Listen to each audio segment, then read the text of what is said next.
दुनिया के global GDP का $70 ट्रिलियन आ रहा है फैमिली ओन बिजनेसेस से। लेकिन दुनिया तो बहुत फल फूल रही है। हमारे यहाँ तो पाकिस्तान की इकोनॉमी सुधरने का नाम ही नहीं ले रही है। हमारी फैमिलीज को के साथ क्या प्रॉब्लम हो गया? हमें फैमिलीज भी ठीक नहीं मिली। अब वो तो पाकिस्तानी सोसाइटी दो जुमलों पे चल रही है, रोटी खुल गई है और जानते हो मैं कौन हूँ? ठीक है, हम अपनी जिंदगियों में गार्डियन का रोल प्ले कर रहे हैं। क्या खूबसूरत बात। We are not actually owning anything because it is not ours to own. मैं उसमें बात हो रही है इंडिपेंडेंस की। माफ कीजिएगा, मैं और कराची का एक स्लैंग करूंगा, कद्दू इंडिपेंडेंस। बिल गेट्स का माइक्रोसॉफ्ट में कितना शेयर है? No idea.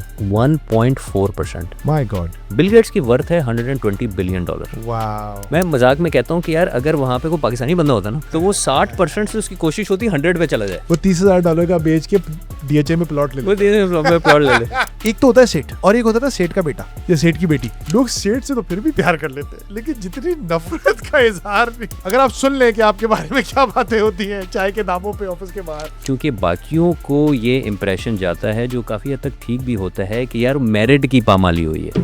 फैमिली बिजनेस में एक चैलेंज ये आ जाता है कि over a very long period of time आपने अपनी डेवलपमेंट के ऊपर आपको मौका नहीं मिला होता या आपने टाइम नहीं लगाया होता। कंपनीज बड़ी हो जाती हैं, फाउंडर्स छोटे रह जाते हैं। It's a good comment, it's a good comment. Family business में जो जनरल लीडरशिप है, उम्र क्या है लोग? मोस्टली आई वुड से in their 60s 70s 80s। एक इम्प्रेशन है कि थर्ड जनरेशन पे जाके फैमिली बिजनेसेस फेल हो जाते हैं। कितने फैमिली बिजनेसेस में ये तप्पड़ होता है? मैं कहता हूँ कराची का रखो यार, एक तगड़े बंदे को सीईओ लगाओ। बहुत कम है। अस्सलामु अलैकुम and welcome to Raftaar now. अगर आप हमारी पॉडकास्ट के व्यूअर हैं तो अब तक आपको ये बात बिल्कुल क्लियर हो चुकी होगी कि हम समझते हैं कि पाकिस्तान में सोशल चेंज लाने का एक बहुत बड़ा तरीका is by changing the way Pakistan makes money. इसी सिलसिले में आज हमने एक बहुत ही यूनिक और डिफरेंट मौजू पे बात करने की कोशिश की है। पाकिस्तान के अंदर दुनिया भर की तरह बहुत सारे बिजनेसेस, बल्कि majority of the businesses are family owned, जिसको हम एक सेठ कल्चर भी कभी कभी कहा जाता है। आज हम पाकिस्तान के उन फैमिली बिजनेसेस के ऊपर बात करेंगे कि पाकिस्तान में फैमिली बिजनेसेस कौन कौन से हैं और ये कैसे ऑपरेट करते हैं, और क्या ये वाकई पाकिस्तान की भलाई के लिए काम कर रहे हैं या सिर्फ ये अपने फॉरेन ट्रिप्स, एक और प्लॉट और एक अपनी ज़िंदगी और अपने ख़ानदान को सर्व करने के लिए काम कर रहे हैं। इस टॉपिक पे बात करने के लिए मेरे साथ मौजूद हैं अदील शाहिद साहब। He is the head of the family business programme in IBA centre of executive education. लेकिन इसके अलावा भी ये बहुत कुछ है। I will let him introduce himself खुद से, लेकिन उससे पहले we are just this far away from 100K subscribers, so do not forget to subscribe. एक और डिस्क्लेमर, ये पॉडकास्ट सिर्फ फैमिली बिजनेस ओनर्स के लिए नहीं है। ये पॉडकास्ट उन तमाम लोगों के लिए भी है जिन्होंने पिछले साल मेरी सोहेल जिंदानी वाली सेठ कल्चर पॉडकास्ट भी देखी थी और उसे बहुत पसंद किया था। आज हम ज़रा फेंस के दूसरी तरफ से भी लाइट जलाएंगे और देखेंगे कि सेठ के दिमाग में क्या चल रहा होता है। सो अदील साहब, welcome to Raftaar now. Thank you जी, थैंक्स अ लॉट एंड अस्सलाम वालेकुम to you and to your viewers. I really appreciate आपने इनवाइट किया मुझे to talk about this topic, a topic which I feel is extremely important, sometimes misunderstood. तो I think आज अच्छा रहेगा कि थोड़ा सा इसके ऊपर रोशनी डालेंगे और कोशिश करेंगे कि मल्टीपल एस्पेक्ट्स इसके हम व्यू पॉइंट्स देख सकें। आपने सवाल किया था मेरे बारे में, जी। तो नाम है मेरा अदील शाहिद। अगर एकेडमिकली देखा जाए तो I qualified as a chartered accountant. इस बात को भी काफ़ी अर्सा हो गया, I think it was late 90s के अंदर मैंने क्वालिफाई किया था। यूके से मैंने क्वालिफाई किया था, उसके बाद कोई तकरीबन 20 साल फिर मैंने यूके में काम किया, primarily around business transformations. How critical are family businesses to the economy of Pakistan? Very good question. थोड़ा सा अगर मैं आपको इसका ब्रॉडर पर्सपेक्टिव दूँ, if I just share some numbers with you, overall अगर हम दुनिया में देखें, family businesses contribute almost 70% of the total GDP that is generated in the world. Wow. So I'll just say that number again. 70% of the total GDP. दुनिया का GDP है रफली about 100 trillion, 100 trillion या $110 ट्रिलियन के करीब होगा, जिसमें से कोई $350 बिलियन हमारा है। थोड़ी छोटी फिगर है लेकिन इंशाल्लाह हम 32 और 25 तो चाइना का ही हो गया, तो वो 60% चाइना तो इन दोनों ने किया हुआ वो है। तो बोले गए, बाकी अमेरिका और फिर चाइना। इंडिया हो गया एंड ऑल ऑफ दिस बिल्कुल ठीक। कंट्रीज, यूरोप हो गया, तो हमारा $350 बिलियन होपफुली जो है इट्स गोना गो अप। तो 100 ट्रिलियन में से that means about 70 trillion is generated by businesses which are family owned and family manage and family controlled. तो एक तो ये चीज़ है कि अगर हम ओवरऑल इकोनॉमी को देखें, world economy and Pakistan economy, family businesses have a very important role to play. Now talking about Pakistan में परसेंटेज थोड़ी और बढ़ जाती है। पाकिस्तान में because of the dynamics that we have, Pakistan में ऑलमोस्ट 80% आई वुड से रफली बेस्ड ऑन डिफरेंट स्टैट्स, 80% जो हमारे जीडीपी है and employment, not just what we are producing as outputs, what we are consuming, but the employment that we are providing. 80% actually comes from family businesses. Non agree sector की बात कर रहे हैं आप? मैं एग्री सेक्टर अच्छा, agree को भी आप कह रहे हैं कि फैमिली ओन्ड ही होते हैं ना? सही है। एग्री में भी फैमिली ओन्ड ही होते हैं ना, और अब आपको पता है कि काफ़ी हद तक इंडस्ट्रियल फार्मिंग का कॉन्सेप्ट भी पाकिस्तान के अंदर आ रहा है। So more and more people are actually getting involved in agriculture. It is the elephant in the room of any economy. Absolutely. Awesome. It's being What does considered the as a- elephant look like? आप ज़रा मुझे समझाएं कि family business जब आप बोलते हैं वो क्या होता है फैमिली बिजनेस, कि जिसकी एक बंदा ओनर हो बस वही फैमिली बिजनेस होता है? Okay. Technical Family. डेफिनेशन क्या है इसकी? हाँ, एक अगर मैं उस तरह से देखूँ ना कि आप बोलें कि यार एक ऑफिशियल मुझे इंसाइक्लोपीडिया की डेफिनेशन दो, तो परहैप्स वो डेफिनेशन एग्जिस्ट नहीं करती। Okay. टिपिकली हम क्या कहते हैं फैमिली बिजनेस को? Any business which is owned by either one family, two families, an individual, या ग्रुप ऑफ फ्रेंड्स या कजन्स, जो कि बिजनेस को ओन भी करते हैं और बिजनेस की कंट्रोलिंग में और मैनेजमेंट में भी इन्वॉल्व हैं, उसको हम कहते हैं family business. Now what do I mean bye these three things? The first one, ownership. The second one, controlling. And the third one, management. So ownership basically means if you own shares in the business. आप मालिकान में से हैं, simple जुमले में अगर हम बोलें। Controlling वाला पार्ट आ जाता है कि जहाँ पे गवर्नेंस की बात हो रही है, कि जहाँ पे हम लार्ज बिजनेसेस की बात कर रहे हैं कि जिनके फॉर्मल या इनफॉर्मल बोर्ड्स एग्जिस्ट करते हैं, कि जहाँ पर डिसीजन मेकिंग होती है related to appointment of auditors, related to dividends, related to key investment decisions. तो ये ओवरऑल, और जहाँ कंट्रोल्स की बात आती है, अगर आप गवर्नेंस में इन्वॉल्व हैं, फिर आती है day to day management. Day to day management basically meaning कि if you are effectively sitting in the business, running day to day operations, supply chain run कर रहे हैं, फाइनेंस आप रन कर रहे हैं, टेक्नोलॉजी आप रन कर रहे हैं, तो we normally classify as family business, any business as a family business, कि जहाँ पर मोर और लेस इन 3 कैटेगरीज में फैमिली मेंबर्स आर इन्वॉल्व्ड। हाँ, मतलब जो ऑपरेशन में वो तो शदीद फैमिली बिजनेस है ना? वो शदीद फैमिली, बहुत शदीद। अच्छा, सो महबूब हक साहब ने 68 में एक टर्म दिया था कि 22 फैमिलीज़ की टर्म दी थी, फिर उनके जो रहनुमा थे उन्होंने आके उन 22 फैमिलीज़ का बेड़ा गर्क कर दिया था। बेड़ा गर्क का बात करें तो ज़िया साहब का भुट्टो साहब, हाँ। भुट्टो साहब ने किया था। अच्छा हाँ, एक इम्पॉर्टेंट मैसेज, पाकिस्तानी नौजवानों में हार्ट अटैक्स और डायबिटीज़ की बीमारियां इंतहाई तेज़ी से फैल रही हैं, और उसकी सबसे बड़ी वजह है ओबेसिटी या मोटापा। और जानते हैं उस मोटापे की सबसे बड़ी वजह क्या है? Fast food. आजकल के नौजवान जितना फास्ट फूड कंज्यूम कर रहे हैं उसका पिछली किसी नस्ल से कोई मुकाबला ही नहीं। अब आप जो कुछ भी कंज्यूम करते हैं उसका आपकी ज़िंदगी पर असर पड़ता है। जैसे रफ्तार का कंटेंट आपको इंटेलेक्चुअली हेल्दी बनाता है, बिल्कुल वैसे ही ख़राब डाइट आपकी फ़िज़िकल हेल्थ को तबाह कर देती है। अब हम सबकी बॉडीज़ हर खाने पर डिफरेंटली रिएक्ट करती हैं, और कौन सी डाइट का आपकी बॉडी पर क्या इम्पैक्ट होता है ये सिर्फ और सिर्फ कंटिन्यूस ग्लूकोज मॉनिटरिंग के ज़रिए ही चेक किया जा सकता है। So, Raftar is partnering with Farm-Evo to bring EvoCheck Premium Link CGM to Raftar viewers. और हाँ, अगर आप Raftar 5 का प्रोमो कोड इस्तेमाल करेंगे तो उस पर आपको कुछ डिस्काउंट भी मिल सकता है। भुट्टो साहब ने आके उन 22 फैमिलीज का तिया पाचा कर दिया। मेरे ख्याल से उसमें से तो कोई 5-10 भी नहीं सर्वाइव की, ज़्यादातर डिसइंटीग्रेट हो गए। कम रहेगा। लेकिन मैंने अभी जो इस पॉडकास्ट के लिए रिसर्च की, मैं सबके नाम तो नहीं ले सकता, तो भाई जिनके नाम ना लूँ माइंड मत कीजिएगा। 40 बड़ी फैमिलीज़ का जिक्र होता है पाकिस्तान में। डॉन का एक आर्टिकल में मैंने देखा था, निशात ग्रुप, मंशा साहब, हाशू पैकेजेस, सैयद बाबर अली। बिल्कुल करेक्ट। माशाल्लाह से ही जस्ट टर्न 100। माशाल्लाह जी, अल्लाह बड़े ज़बरदस्त इंसान है पाकिस्तान के। हाउस ऑफ हबीब, बिल्कुल। The Saif, Crescent, the Mannu, Dewan, Lakson, Sapphire, Dawood group, Bestway, Yunus brothers, Gul Ahmad, Al Karam group, Bhawani group, the service industries, the Tata family, there's a Tata family in Pakistan, Alam Group, the Guard Group, the Ijaz Group, Tabani family, Tapal Group, Atlas Group, Seth Abid Group, Shekhani family, Dadabai Group, Adamji Group, Din Group, the Adil Group, Chanab Group, Sitara Group, the Colony Group, Arif Habib and Qasim Dada Groups. कोई बड़े नाम रह तो नहीं गए मुझसे? नहीं, I think आपने जो मेजॉरिटी नाम थे कवर कर लिए। ये तो वो नाम है जो कि आई यूज़ द टर्म विजिबल हैं, हाँ, बड़े हैं, हाँ, हाथी हैं। हाथी हैं। इनकी हमें नॉलेज है, मीडिया से पता चलता है, इंटरेक्शन से पता चलता है। इसके अलावा I would say there is a sea of family businesses out there, हाँ हाँ, जो कि मैं समझता हूँ कि बहुत अच्छा काम कर रहे हैं। They are adding immense value to our economy. हाँ नहीं, there's one of the people we work for in Firestarter, Premier Group, जिनका ये फामी वो भी है, शील्ड भी है, EBM में भी पार्टनर हैं ये लोग, ग्रेट पीपल, बड़ा अच्छा उनके साथ हमारा रहता है राब्ता। सो ये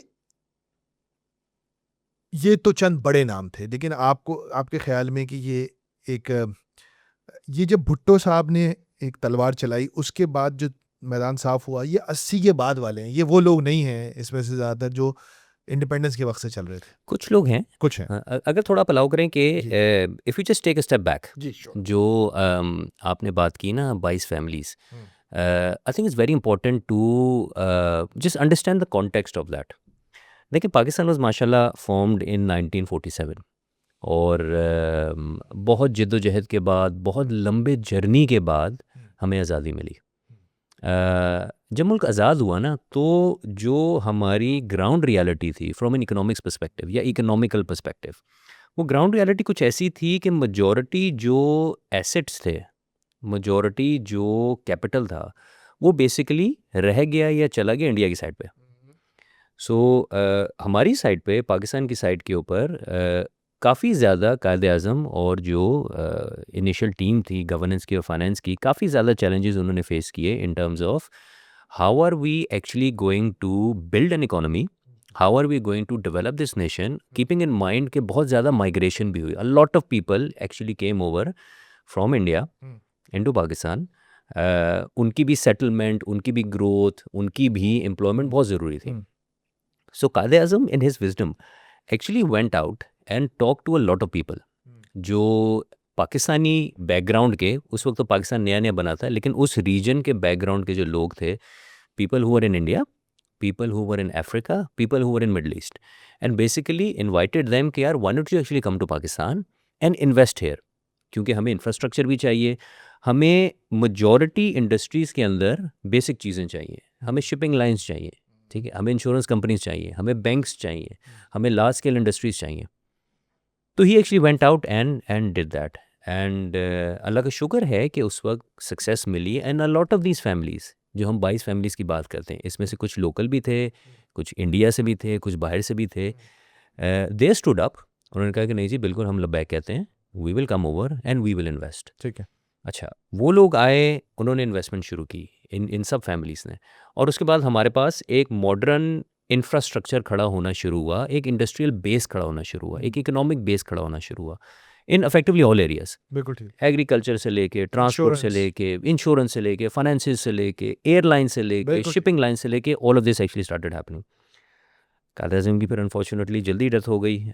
उसके बाद भी जो पीरियड था, वो पीरियड हमारा एक सक्सेस का चलता रहा। वेस्ट पाकिस्तान में। West Pakistan, that's a good point. West Pakistan में, ईस्ट पाकिस्तान में भी हुई, लेकिन ईस्ट पाकिस्तान में वो ट्रजेक्टरी नहीं थी। आई think it's a fact. Ayub Khan के ज़माने में भी, क्योंकि पॉलिसीज़ गवर्नमेंट की वेस्ट ऐसी थी कि वेस्ट पाकिस्तान में कि थोड़ी सी उसकी वजह से हेल्प हुई और वो मामले जो है आगे बढ़े। इंसेंटिवाइज किया गया, जीटी रोड Incentivize किया। पूरा आपने वो की जो इंडस्ट्रीज हैं उनको इंसेंटिवाइज किया, लाया वहाँ पे बसाया। इम्पोर्ट सब्स्टिट्यूशन पे काम बिल्कुल, हुआ, काफ़ी जो है जो आप समझें कि फेवरेबल लोन्स दिए गए कि बिल्कुल जिसकी वजह से बिल्कुल एक्सपेंशन हो ऐसे। सके। अच्छा, एक और चीज़ एक बड़ी इंटरेस्टिंग हुई, आई एम श्योर आपने भी ये सुना होगा कि जिक्र किया जाता है कि यार 50s-60s में ना पूरी दुनिया हमसे सीखने आती थी, विच इज़ एक्चुअली राइट इन अ वे। उसका रीज़न क्या है कि अगर आप 50s और 60s का कॉन्टेक्स्ट देखें हमारे पूरे रीजन का, उस वक्त कॉन्टेक्स्ट ये था कि China was effectively closed, China was not interacting with the West and the rest of the world. Japan after the Second World War was recovering. Korea का तो भी कोई इतना नामो निशान नहीं था, क्योंकि वो भी एक वॉर से गुजरे थे, नॉर्थ साउथ का स्प्लिट हुआ था। India was part of the non align movement, more sort of going towards Russia. तो जो वेस्ट के साथ जो ओपननेस थी, वेस्ट के साथ जो ओपननेस थी, वो प्राइमरीली उस वक्त थी हमारी, हाँ हाँ, बहुत शदीद ओपननेस थी। वो बहुत शदीद ओपननेस थी। So we had a vantage point, we had a platform कि जहाँ पे बहुत ज़्यादा western tools, methods, machinery was coming here, technology was coming here, and we were very successfully applying it. और उसको सीखने के लिए yes people were coming from all over, क्योंकि they didn't really have for a lot of countries, उनके पास वो avenues available नहीं थे कि यार हम कहाँ जाएं, इन टूल्स को समझें और इनकी एप्लीकेशन को हम समझें। सो इन फैमिलीज़ का कंट्रीब्यूशन सिर्फ ये नहीं था कि यार आके पाकिस्तान में इंफ्रास्ट्रक्चर खड़ा कर दिया, वो जो नॉलेज शेयर था, जहाँ से हमारी दुनिया में मैं समझता हूँ कि काफ़ी रेपुटेशन भी बिल्ड हुई, वो एक पीरियड था। And it was done by, let's call them these 22 बिल्कुल फैमिलीज। ऐसे ही। फिर आपने बात की कि यस, फिर एक अर्ली 70s में एक डिसीजन हुआ तबाहकुन decision, इसमें कोई नेशनलाइजेशन शक का, नहीं। पाकिस्तान की इकोनॉमी के जलजला आ गया पाकिस्तान की इकोनॉमी। ज़लज़ला आ गया। आई थिंक उसकी वजह से एक तो चलें ठीक है, वो कंपनीज नेशनलाइज हो गई, जो एक इन्वेस्टर कॉन्फिडेंस था वो ब्रेक हो गया। There are a lot of things that a private sector does well when it comes to innovation, when it comes to new product development, when it comes to introduction of technology, when it comes to cost efficiency. There's a lot of things as the private sector actually does well. जब वो चीज़ government के पास चली जाती है, वो चीज़ें सफ़र करती हैं। तो जो 70s का हमारा टाइम था, इन्वेस्टर कॉन्फिडेंस तो ब्रेक हुआ, लेकिन वो जो एक हमारी वेव चली थी ना एवोल्यूशन की और इनोवेशन की, दो ब्रेक हो गए। वो ब्रेक हो गई। And then it took us a long time to recover. तो जो आपने बात की थी ना कि कितनी फैमिलीज़ थी, जैसे आपने चंद के नाम भी लिए। उस ज़माने में जब हम बात करते हैं 22 फैमिलीज़ की, आज़मजीज़ हो गए, हबीब्स हो गए, सैगल हो गए, यस वालिकाज़ हो गए, यस, बीको ग्रुप था एक। बीको थे, दादा ग्रुप था। बिल्कुल। So a lot of these guys made immense contributions. Dawood family Yes. Was there. तो उसके बाद ये हुआ कि not all of those could recover, लेकिन आहिस्ता आहिस्ता 80s में 90s में पहले नवाज शरीफ साहब के ज़माने में, फिर बेनज़ीर भुट्टो के ज़माने में, ये थोड़ा सा मामला जो है ना फिर आगे चलना शुरू हुआ बिल्कुल ठीक है। कि हम थोड़ा सा सोशलिज्म के एक्सपेरिमेंट से निकल के थोड़ा सा कैपिटलिज्म की तरफ हमने आना शुरू किया। ठीक। तो सम ऑफ दोज फॉर एग्जांपल जो दाऊद ग्रुप हो गए माशाल्लाह से, यू नो, दे डूइंग जी, हाँ, immense ज़बरदस्त। work. So some families managed to actually come forward. Habibs are there; they are actually doing, mashallah, a lot of work. But yes, a lot of now new players have come into the market. Textile industry के अंदर बहुत नए players सबसे आए ज़्यादा हैं। लोग तो मुझे टेक्सटाइल के लग रहे हैं इसमें। Textile is industry wise perhaps the biggest employer बिल्कुल ऐसे ही। in Pakistan. हमारी FX के अंदर भी बहुत बड़ा contribution है, और इकोनॉमिक GDP में भी इसका बहुत बड़ा contribution है। So some families managed to recover, but a lot of new families then came into the market. What is okay, so मुझे तो लग रहा है कि ये आपने कहा 80% है, ये बकिया 20% कौन से बिजनेस होते हैं? बकिया 20% है, क्योंकि पाकिस्तान में अगर आप देखें कि हमारी कॉरपोरेशंस भी काफ़ी हैं। अच्छा। Government is actually involved government in इतना बड़ा running- in running a lot of government he business. बहुत बड़ा प्लेयर है बिजनेस का। गवर्नमेंट बहुत बड़ा तो प्लेयर है। सेकंड तो वही होगा। सेकंड वो हो गया जिसके अंदर अभी जैसे अगर हम बात करें हमारी सर्विसेज की बात करें, मिलिट्री की बात करें, इट्स अ वेरी बिग बहुत बड़ा एम्प्लॉयर। एम्प्लॉयर है। इसके अलावा हमारे जो गवर्नमेंट के डिपार्टमेंट्स हैं वो काफ़ी बड़े एम्प्लॉयर्स हैं। माशाल्लाह जी, माशाल्लाह। और चंद कंपनीज, हालांकि इतनी ज़्यादा नहीं, लेकिन जो MNCs हैं, मल्टीनेशनल कंपनीज का भी एक वो एलिमेंट तो है। बड़ी तेजी से हम कम कर रहे हैं, तो काम हो रहा है उस पर। वो जो है वो एक चैलेंज है, बिल्कुल आप सही कह रहे हैं। तो सो हमारे यहाँ तो मतलब जो है यही है। जो है यही। अच्छा, एक चीज़ अब मैं जरा हाँ, एक जी। चीज़ मैं ऐड करूं, सॉरी, मैं ये आप जहन में रखिएगा कि पाकिस्तान में अभी भी मेजॉरिटी जो कारोबारी तबका है वो सोल ट्रेडर है।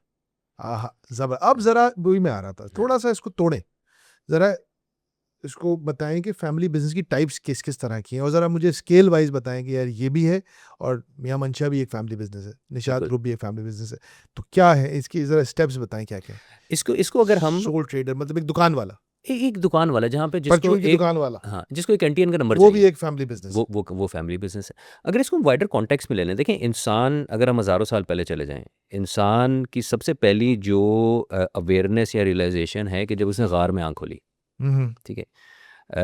और वहीं से उसकी नीड्स शुरू हो गई। नीड्स से क्या मुराद है? उसको खाना पीना है, उसने बाहर जाके शिकार करना है, उसको कपड़े चाहिए, उसको एक सेफ जगह चाहिए, जिसके लिए उसने गार ढूंढना है, पत्थर तोड़ने हैं और उस जगह को उसने अपना Secure करना करार देना है, अपना सिक्योर करना है। और बड़ी जल्दी उसको समझ में आ गई कि यार ये मैं सर्विसेज दूसरों को भी प्रोवाइड कर सकता हूँ। अगर मेरी एक एक्सपर्टीज़ बन गई है, मेरा बच्चा और मैं शिकार करने में अच्छे हैं, तो यार ये तो मैं शिकार करके किसी और को भी दे सकता हूँ। तो एक कारोबारी माइंडसेट बहुत अर्ली एज में ह्यूमन एवोल्यूशन के किक इन कर गया था। हम्म, अच्छा, उसके बाद क्या हुआ कि for a very long period of time, hmm, I would से अप अंटिल प्रोबेबली 1600 या 1700s, क्योंकि वो इंडस्ट्रियलाइजेशन या ग्लोबलाइजेशन अभी स्टार्ट नहीं हुई थी। देखिए मास एम्प्लॉयमेंट कैसे क्रिएट हुई? मास एम्प्लॉयमेंट क्रिएट हुई कि व्हेन वी आर नौकरी नहीं शुरू हुई थी। नौकरी नहीं, दैट्स वेरी गुड पॉइंट, नौकरी नहीं शुरू हुई थी। उससे पहले क्या था कि मेजॉरिटी बल्कि ऑलमोस्ट एवरीवन अपने लिए अपना काम कारोबार करते थे, बिल्कुल ठीक है। बार्टरिंग होती थी, फिर हाँ, हमारे पास सूरत करेंसी आ गई, हाँ, अपने लिए काम किया है, करते थे। नौकर बना दिया हमने। बड़ी बड़ी यूनिवर्सिटियों ने ना हमें छोटे छोटे नौकर बना छोटे दिए। नौकर। तो आप देखें कि जो भी कारोबार होता था वो अपने कस्बे में, हाँ, अपने गांव में, ज़्यादा से ज़्यादा आपने अपने शहर में एक दो दुकानें खोल ली। हाँ, उसके बाद क्या हुआ कि जो रेनेसांस का पीरियड आया यूरोप में, हाँ। ऑल्दो पहले भी बड़ा काम हुआ, मुस्लिम्स के ज़माने में काम हुआ, उससे पहले भी काम तिजारत हुआ। बहुत बड़ा वो था ना। तिजारत, मर्चेंट का कॉन्सेप्ट मर्चेंट बहुत का ज़्यादा था, तिजारत होती थी। तिजारत होती थी। इस ग्लोबलाइजेशन या इंडस्ट्रियल रेवोल्यूशन ने क्या किया कि जहाँ पे हमारे पास टेक्नोलॉजी की मदद से मशीनरी आई जिससे हम लार्ज वॉल्यूम्स ऑफ प्रोडक्शन कर सकते हैं, स्केलेबिलिटी थी इसमें। स्केलेबिलिटी आ गई, कंपनीज ने फैलना शुरू किया। बिल्कुल ठीक। और फिर ये जो कंग्लोमरेट का कॉन्सेप्ट है, मल्टीनेशनल का कॉन्सेप्ट है, ये आना शुरू हुआ। So this is, I would से, रिलेटिवली न्यू हमारे ह्यूमन एवोल्यूशन में। हाँ, हाँ, 1900 से आप स्टार्ट कर लें, बिल्कुल तब सही। से ये बड़ी बड़ी कंपनीज आनी शुरू हुई। फोर्ड मोटर, जनरल मोटर, रॉथशाइल्ड हो गए, रॉथशाइल्ड हो आप ये गए, हो गए, फोर्ड हो गए, कारखाने कारखाने जो बने। कारखाने बने जहाँ पे आप हज़ारों नहीं और लाखों बंदा एम्प्लॉय कर रहे हैं। बिल्कुल ऐसे ही this is a relatively new concept, है ना। ठीक है। लगता नहीं है हम लोग को, मुझे हम लोग पता है ऐसा लगता हमेशा है से कि दुनिया बहुत, ऐसी थी। तो उससे पहले जो इंसान की 99% हिस्ट्री गुजरी है, हम्म। वो गुजरी है कि जहाँ पे इंसान ऐसा सोल ट्रेडर कारोबार करता था। इसलिए वैसे बिल्कुल मैं डिट्रैक्ट कर रहा हूँ, लेकिन एक फलसफियाना सवाल है, ये नौकरी कल्चर ने हमें बुज़दिल भी बनाया है ना। हमें हमें हमें क्रिटिकल थिंकिंग से हर कोई खप जाता है क्या डब्बे आगे बढ़ाने, बैठ गया, लग गया फैक्ट्री में वो। देखिए इट्स जब आप अपने लिए खुद हंट करते थे, अपने लिए ढूंढते थे, तो आप मरते भी ज्यादा थे, लेकिन जीते भी ज़्यादा थे, जीते भी तो ज्यादा जीते थे भी ना। ज़्यादा थे। लेकिन आपकी बात बिल्कुल सही है, entrepreneurship is about the art of possibilities, Yes. Right. देखिए एंटरप्रेन्योर क्या होता है? एंटरप्रेन्योर सोचता है कि यार मेरे पास मिसाल के तौर पे कि जो भी रिसोर्सेज अवेलेबल हैं, वो अंग्रेजी की सेइंग है ना कि when God gives you lemon you make lemonade. Lemonade, तो एंटरप्रेन्योर ने सोचना है कि यार पॉसिबिलिटीज़ क्या है, मैं लेमनेड कारोबार बनाने हैं उसने। लेमनेड कैसे बनाना है।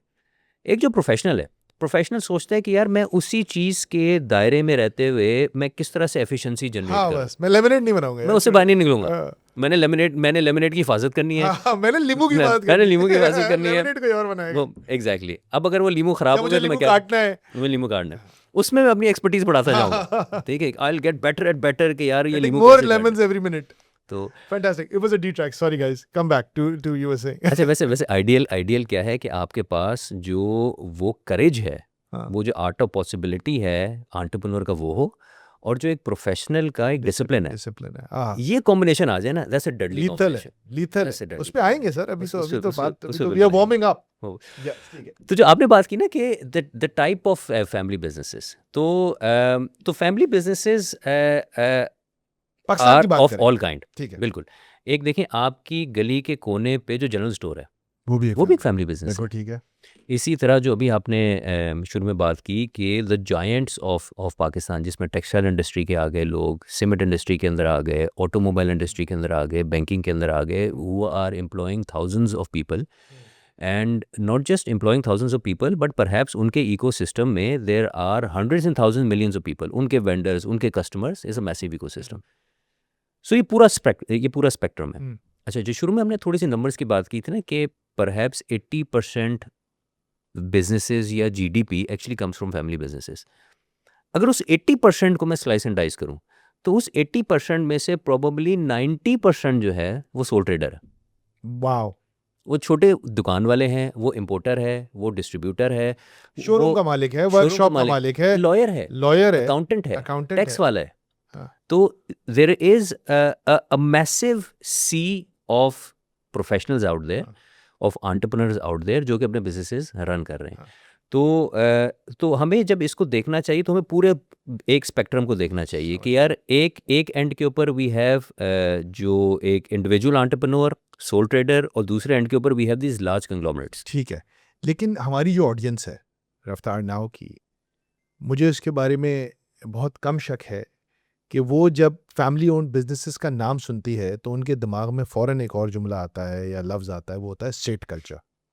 वो बड़ा नेगेटिवली देखते हैं। आज के यंगस्टर्स, इवन उन फैमिलीज़ के अपने बच्चे अपने फैमिली बिजनेसेस को नेगेटिवली देखते हैं। सोहेल दंदानी साहब ने एक पॉडकास्ट में बताया कि ओनर्स के बच्चे नहीं काम करना चाह रहे अब्बा के साथ। कह रहे यार हम नहीं काम करते, जा रहे हैं, ये कैसे चलाते हैं आप धंधा। सो इस वक्त परसेप्शन की वॉर और नैरेटिव की वॉर तो पाकिस्तान के जो फैमिली बिजनेस का कल्चर है वो हार रहा है। सवाल में एक उस पर भी आऊँगा क्यों हार रहा है, लेकिन एक बात बताएं, आपने बहुत खूबसूरती से एक स्टार्ट बताया और निकल गए, लेकिन उसमें तो एक कहानी छुपी हुई है कि दुनिया के ग्लोबल जीडीपी का $70 ट्रिलियन आ रहा है फैमिली ओन्ड बिजनेसेस से। लेकिन दुनिया तो बहुत फल फूल रही है, दुनिया तो बहुत तरक्की कर रही है, तो यकीनन उनकी फैमिलीज भी अच्छा काम कर रही होंगी। मैं तो बड़े सिंपल सी बात देखता हूँ ना भाई, एक दुकान, एक खाना बड़ा लोगों को पसंद आ रहा है तो यकीनन शेफ अच्छा काम कर रहा होगा तो लोग अच्छा खाना पसंद कर रहे हैं। हमारे यहाँ तो पाकिस्तान की इकोनॉमी सुधरने का नाम ही नहीं ले रही। हम तो एक विशेष साइकिल ऑफ डिजेनरेशन में है बल्कि। तो हमारी फैमिलीज को और बाहर की जो एक फैमिली यूके में काम कर रही है या स्वीडन में काम कर रही है, इवन इंडिया में काम कर रही है, क्या फ़र्क है उसमें? मतलब इंडिया ने भी एक सुजुकी मारुति गाड़ी लॉन्च की है यार 8,000 रुपये में, 8 लाख रुपए में यार।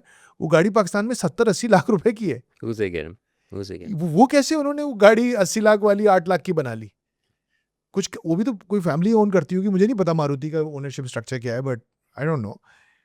हमारी फैमिलीज को के साथ क्या प्रॉब्लम हो गया? हमें फैमिलीज भी ठीक नहीं मिली। हाँ, बिल्कुल वो मसला है। अच्छा, आपने बेसिकली बात की दो सवाल या दो एस्पेक्ट्स आप कह लें। एक आपने बात की परसेप्शन की और कि यंगर जनरेशन के जो एक परसेप्शन है और आपने लफ्ज़ इस्तेमाल किया सेठ या सेठिया, नॉर्मली इसको कहा जाता है सेठिया कल्चर।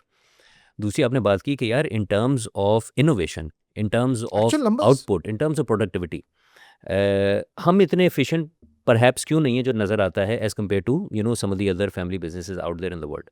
तो अगर दोनों को टैकल कर लें, आई थिंक देखिए पहला जो आपकी जो बात है वो अब मैं आपकी बात से एग्री करता हूँ कि एक स्पेशली यंगर जनरेशन में एक परसेप्शन है कि यार ये जो सेठ या सेठिया बिजनेस है ना, this is not a good thing, right? We want to do something else. अच्छा, अगर इसको भी हम थोड़ा सा स्लाइस एंड डाइस करें ना तो इसकी मल्टीपल न्यूएंसेस हैं। देखें, एक तो बड़ी नेचुरल चीज़ है कि जहाँ पर अल्लामा इकबाल का भी बड़ा खूबसूरत शेर है कि जवानों को पीरों का उस्ताद कर, खैरत को खैरत को गुलामी गुलामी से आज़ाद कर, जवानों पीरों को उस्ताद कर। तो देखें, एक तो है नेचुरल प्रोसेस एवोल्यूशन का। वो नेचुरल प्रोसेस एवोल्यूशन का क्या है कि as we are moving forward from generation to generation, ये हमारे अंदर एक इनेट चीज़ है, इनबिल्ट चीज़ है कि हम चीज़ों को बेहतर करना चाहते हैं, हम चीज़ों को डिफरेंट करना चाहते हैं, because we want to be recognise separately. हर इंसान के अंदर ना एक एक ख्वाहिश होती है कि यार एक तो मेरी वैल्यू की जाए और मैं लोगों से ना डिफरेंट नज़र आऊँ। And that's what as a human race takes us forward. यही रीज़न है कि हम गार से निकल के आज हम मरीख पे जाने की बात कर रहे हैं कि यार we want to be able to do that. और ये वही एक बहुत, अगर छोटे तनाजुर में आप बात देखें तो आपको नज़र आएगा कि जो शायद मैं एक चीज़ करूं या मैं कपड़े पहनूं, मेरे बच्चे मेरी तरफ देख के बोलेंगे यार बाबा this is old fashion, we want to do something new. ठीक है, तो एक नेचुरल प्रोसेस है कि जहाँ पे जो एक स्टैब्लिश चीज़ होती है आप उसको मैं ये तो नहीं बोलूँगा बुरा समझते हैं, लेकिन आप कहते हैं यार इससे बेहतर काम हो सकता है। बिल्कुल ठीक है, एक तो वो एक एस्पेक्ट हो गया। दूसरा एस्पेक्ट ये हो गया कि जो लफ्ज़ है सेठ, अगर आप इसकी थोड़ी-सी हिस्ट्री देखें ना इंडो पाक सबकॉन्टिनेंट के अंदर, हिस्ट्री में सेठ का लफ्ज़ was actually a term of respect या एंडेयरमेंट। कि सेठ कहा जाता था कि अगर कोई मर्चेंट है, कोई बिज़नेस ओनर है, कोई बिज़नेसमैन है and running any kind of business, क्योंकि उनको देखा जाता था as a person with responsibility, चाहे वो अपने एम्प्लॉयज़ की रिस्पॉन्सिबिलिटी ले रहा है, कारोबार की, ख़ानदान की। ठीक है। तो उनको एक एंडियरमेंट के तौर पे या एक रिस्पेक्ट के तौर पे, यार नहीं यार ये सेठ है, ये सेठ है, हाँ, सेठ या बहस नहीं करनी, हाँ, इनकी सेठ बात भाई। मान, ये सेठ है। सही। ठीक है, तो that was a positive term. हाँ, for in the last couple of decades that has actually slightly become, मैं बोलूँगा कि a less positive term, not necessarily because of individuals but because of behaviour. What do I mean by that? जब लोग किसी भी एक आप youngster से सवाल करें ना कि यार आप किसी सेठिया कंपनी में काम करना चाहोगे, नहीं नहीं नहीं नहीं नहीं नहीं नहीं. अच्छा, फिर आप एक्सप्लोर करें, यार क्यों नहीं, what is it about a सेठ कंपनी जो कि आपको बुरी लगती है? यार वहाँ मेरिट नहीं होता. हम्म, यार वहाँ पे सेठ जो है ना, जो डिसाइड करेगा वो चलेगा भाई. ठीक है. यार वो नई चीज़ों में काम नहीं करेंगे, हम्म, हमें मौका नहीं मिलेगा ग्रोथ का. देखिए आपको ना एक्सप्लेन कर देंगे. ठीक है. और आप वाकई में उठा के चंद businesses, not all of them, चंद बिजनेसेस को आप देखें तो वहाँ पे आपको ये ट्रेंड्स नज़र आते हैं, बिल्कुल नजर जहाँ पे आपको हाईली सेंट्रलाइज्ड डिसीजन मेकिंग नज़र आएगी, जहाँ पे आपको लॉयल्टी ज़्यादा, मेरिट कम नज़र आएगा, जहाँ पे आपको पर्सनैलिटी के ऊपर इन्हिसार बहुत ज़्यादा, सिस्टम्स टेक्नोलॉजी पे इन्हिसार बहुत कम नज़र आएगा. तो एक जो यंगस्टर आ रहा है जिसके सामने पूरी ज़िंदगी और पूरी दुनिया है, जो कि चाह रहा है कि यार मैं तो दुनिया फतह कर लूँ, मैंने तो नए टूल सीखने हैं, मैंने तो एक्सपेरिमेंट करने हैं. सो अगर उनको ऐसी चीज़ें नज़र आए ना तो फिर एक नेगेटिव ज़हन में यहाँ नहीं कर पाऊंगा मैं या स्टार्टअप कर लूँ, या मैं एमएनसी चला जाऊँ, या मैं पाकिस्तान से बाहर मैं चला यहाँ जाऊँ. नहीं कर पाऊंगा. मैं यहाँ नहीं कर पाऊंगा. आपने एक बहुत खूबसूरत मैं आपको यहाँ पे रोकना चाह रहा हूँ. आपने जो एक बात बोली कि जो नया खून है वो चाहता है मैं कौन हूँ, वो अपना मार्क लगाना चाहता है ना चीज़ पे, एक सेल्फ डिस्कवरी है. Self discovery. वो कहता है यार मैं, और जो पुराना होता है उसके अंदर अल्लाह ने एक वो ख्वाहिश रखी है लेगेसी की, वो चाहता है कि मेरा नाम जिंदा रहे. तो ये इन दोनों ख्वाहिशात का, नेचुरल ख्वाहिशात का टकराव है. एक नेचुरल और ये ग्रोथ का भी एक फॉर्मूला है ही कि ग्रोथ जब, फॉर्मूला. क्योंकि जब दो चीजें टकराती हैं जब ही तो कोई नई चीज बनती है. बिल्कुल. सो एनीवे आप कंटिन्यू करें. अच्छा, इसके ऊपर जो जैसे हमने बात की ना उसकी, इट डजंट नेसेसरली मीन कि सेठिया कल्चर सिर्फ फैमिली बिजनेस या प्राइवेट कंपनीज में एग्जिस्ट कर रहा है, क्योंकि आपको ये टेंडेंसीज, बुलिंग की टेंडेंसीज, अग्रेशन की टेंडेंसी, सेंट्रलाइज डिसीजन मेकिंग की टेंडेंसी आपको नॉन फैमिली बिजनेसेस में भी नजर सर आएगी. पाकिस्तान की स्टेट सबसे बड़ा स्टेट है फिर तो. स्टेट हो गया. आप हैरान होंगे. लोकल गवर्नमेंट्स कहीं है, लोकल, स्टूडेंट यूनियंस कहीं है.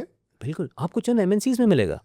हाँ एमएनसी से मिल आपको जाए. एमएनसीज के अंदर ये प्रॉब्लम नजर आता है. Bullying is now becoming a serious issue. I'll force my way through this. I'll force my way through this. And this is all क्योंकि we are a product of our environment. हम अपनी environment से absorb कर रहे हैं. Sir वो कौन सा एनवायरनमेंट था कि हम जब 47 में आज़ाद हुए तो हमने एक हमारे पड़ोस में, और चले 47 तो बहुत पुरानी बात हो गई, 71 में बांग्लादेश हमसे अलग हुआ, 2005 तक उसकी इकॉनमी हमसे कम थी, और आज 100 बिलियन या 250 बिलियन डॉलर्स की ज़्यादा इकॉनमी है बांग्लादेश की हमसे पिछले 20 सालों में. बिल्कुल. तो क्या फ़र्क है हमारे इन्वायरमेंट में? I think it's a very good question. मैं इसको इस तरह से अगर आपको एक्सप्लेन करूं, ली कुआन यू थे सिंगापुर के प्राइम मिनिस्टर. जी अजीम आदमी. The very first prime minister. और सिंगापुर का I'm sure आपको हिस्ट्री पता होगी कि मलेशिया से वो कैसे सेपरेट हुए या उनको सेपरेट किया गया भाई वो उससे एक, मतलब जा वो भाई एक, तू. वो एक अलग डिस्कशन है. But Singapore pretty much had nothing, right? बिल्कुल So Lee Kuan Yew became the leader.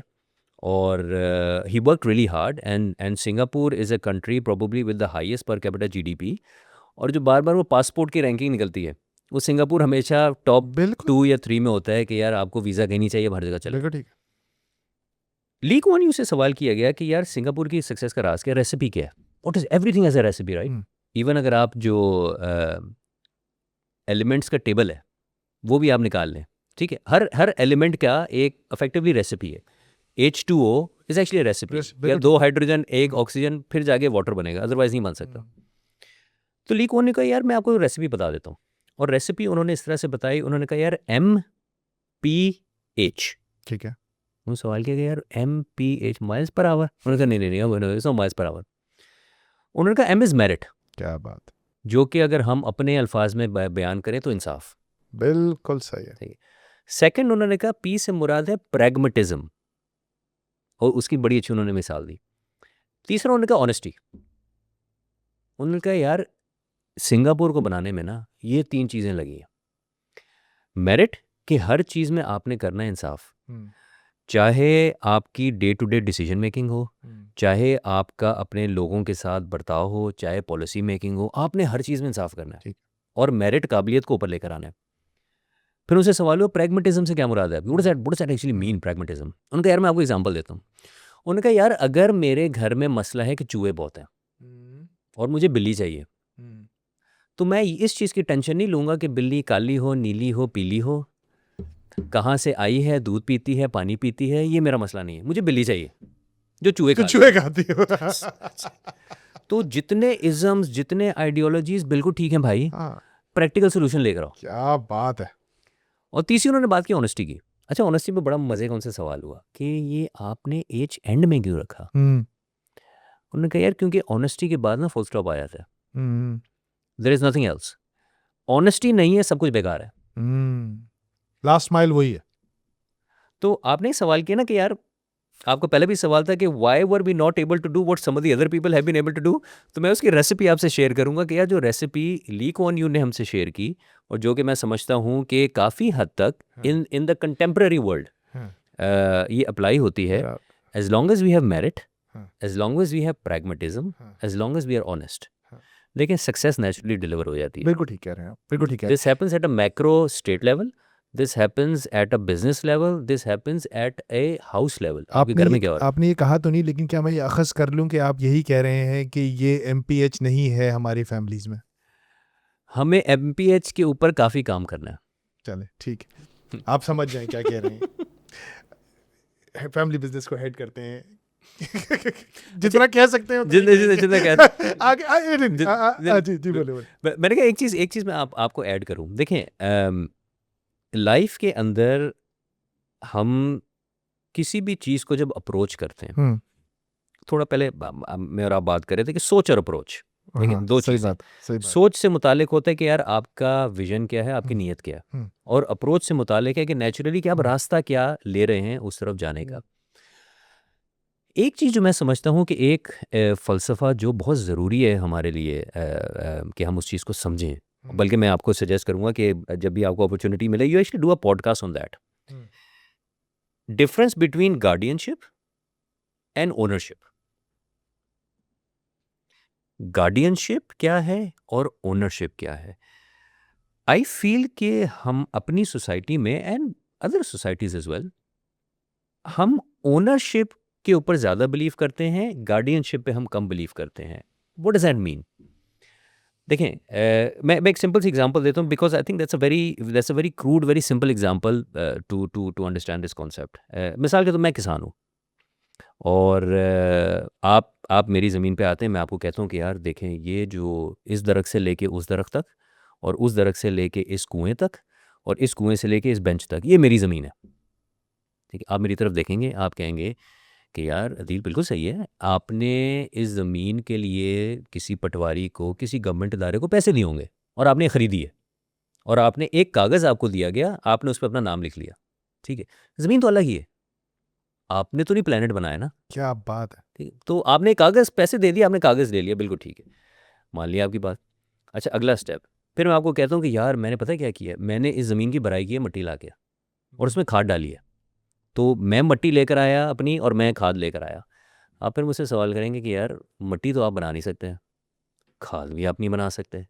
ठीक है, एक नेचुरल प्रोसेस है। तो आपका ये कहना है कि मैं अपनी मट्टी लेकर आया, खाद लेकर आया, चलें ठीक है मान ली बात। अच्छा आगे चले, फिर मैं आपको बोलूँ मैं जी स्पेशल बीज लेकर आया हूँ और मैंने अपनी जो मेरे मवेशी थे उनकी मदद से मैंने बीज बोए हैं सारे। फिर आप मुझसे सवाल करेंगे यार बीज तो आप खुद तो बना नहीं सकते, मवेशी आप खुद पैदा नहीं कर सकते। ठीक है, लेकिन आप सुनेंगे मेरी बातें। ठीक है, फिर मैं बोलूँगा कि जी उसके बाद मैंने पानी डाला और फिर मैंने वेट किया कि एक सिस्टम है जिसकी मदद से वो बीज जो है फूटा, उसमें से फसल निकली, अब ये फसल मेरी है। आप फिर मुस्कुरा के मेरी तरफ देखेंगे, बोलेंगे यार ना तू पानी बना सकता है, ना ठीक वो है, सूरज तेरा ना जिसने सूरज को पकाया तेरा, ना कपास उसकी को। शुआएं तेरी, ना वो जो प्रोसेस जिससे ये बीज से ये निकला वो तेरा, और तू पूरी इक्वेशन में दिल मुझे कह रहा है कि जी मेरा मेरा मेरा मेरा मेरा। ठीक है, तो आप बोलेंगे कि यार एक बात तो मुझे समझ में आ रही है कि तेरा कुछ नहीं है भाई, तू गार्डियन है। वाह। तुझे गार्डियन का रोल मिला to bring things from A to B और तू ए टू बी में तू कर गया, राइट। अब जब तू फसल बना के आगे बेचेगा तो अगले का रोल होगा B2C, उससे अगले का रोल होगा C2D। तो हम सब जो हैं, एक सोचने का तरीका है कि हम अपनी जिंदगियों में गार्डियन का रोल प्ले कर रहे हैं। क्या खूबसूरत बात। We are not actually owning anything because it is not ours Ours to to own. Own. खूबसूरत बात की आपने। तो ये जो एक आपका वो वाला सवाल था ना कि why do in some cultures क्या वी बात seem to be doing this slightly better as compare to our culture. तो एक तो ये चीज़ है कि बाकी थोड़े डेवलप्ड कल्चर्स में ये गार्डियनशिप का बहुत लेकिन ये ज़्यादा तो बहुत ही रूहानी बात की है आपने। लेकिन ये तो फिर तो वेस्टर्न कल्चर में तो हम देख रहे हैं रूहानियत का फुकदान है, खुदा से दूरी है, दीन से लादीनियत है, सेकुलरिज्म है, एथियज्म है। वो लोग इस गुत्थी को समझ गए।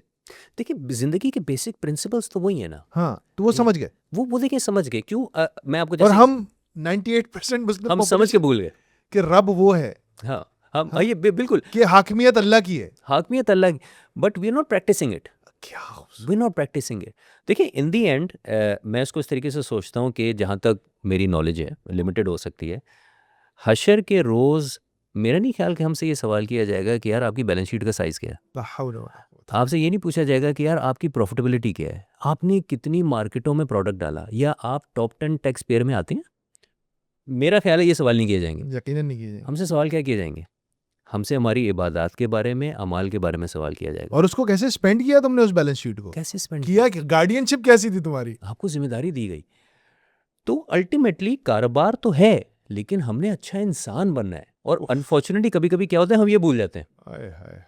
तो जब आप अच्छा इंसान बनने की तरफ जाते हैं ना, तो ये चीज़ें ऑटोमेटिकली आती हैं, आपकी लाइनअप होना शुरू हो आनी आ जाती जाती हैं, हैं। खुद ब खुद हो और जाती हैं। ये वो बुनियादी नुक्ता है। अगर आप कोई फैमिली बिजनेस हैं या जैसे इनकी डेफिनेशन के मुताबिक तो इस वक्त फायर स्टार्टर भी और रफ्तार भी एक फैमिली बिजनेस है। बिल्कुल बिल्कुल। तो I don't own it. We don't know I am a anything. Guardian of this place. You're you have been given a यार ये कितना responsibility. हम्बलिंग है। मैं ये आप हम्बलिंग है। ये बहुत हम्बलिंग एक्सपीरियंस। मैं आपको एक चीज़ इसी से मैं एक चीज़ ऐड करता हूँ। देखें इसको मैं जोड़ता हूँ लीडरशिप से, आहा, क्योंकि देखें चेंज नीचे से नहीं आता, चेंज ऊपर से आता है। बिल्कुल सही कह रहे इट हैं is never bottom up, it's always top down. आप। बिल्कुल ठीक है। मैं आपको मिसाल देता हूँ कि जो हमारे दूसरे खलीफा थे हज़रत उमर बिन ख़त्ताब, उनका बड़ा मशहूर किस्सा है, रिवायत में भी आता है कि जब वो खलीफा थे तो वो क्या किया करते थे कि रात को मदीने में निकल जाया करते थे, जस्ट टू बेसिकली सी कि यार जो लोग हैं मदीने के हाउ अंदर things are. How things are, उनको किसी चीज़ की ज़रूरत तो नहीं है। ठीक है। अच्छा एक दिन कुछ रिवायत में आता है कि उनके साथ नौकर था, कुछ रिवायत में आता है कि उनके साथी थे, मेरे ख्याल से असलम नाम था उनका। वो एक दिन मदीना से थोड़ा बाहर निकल जाते हैं। ठीक है।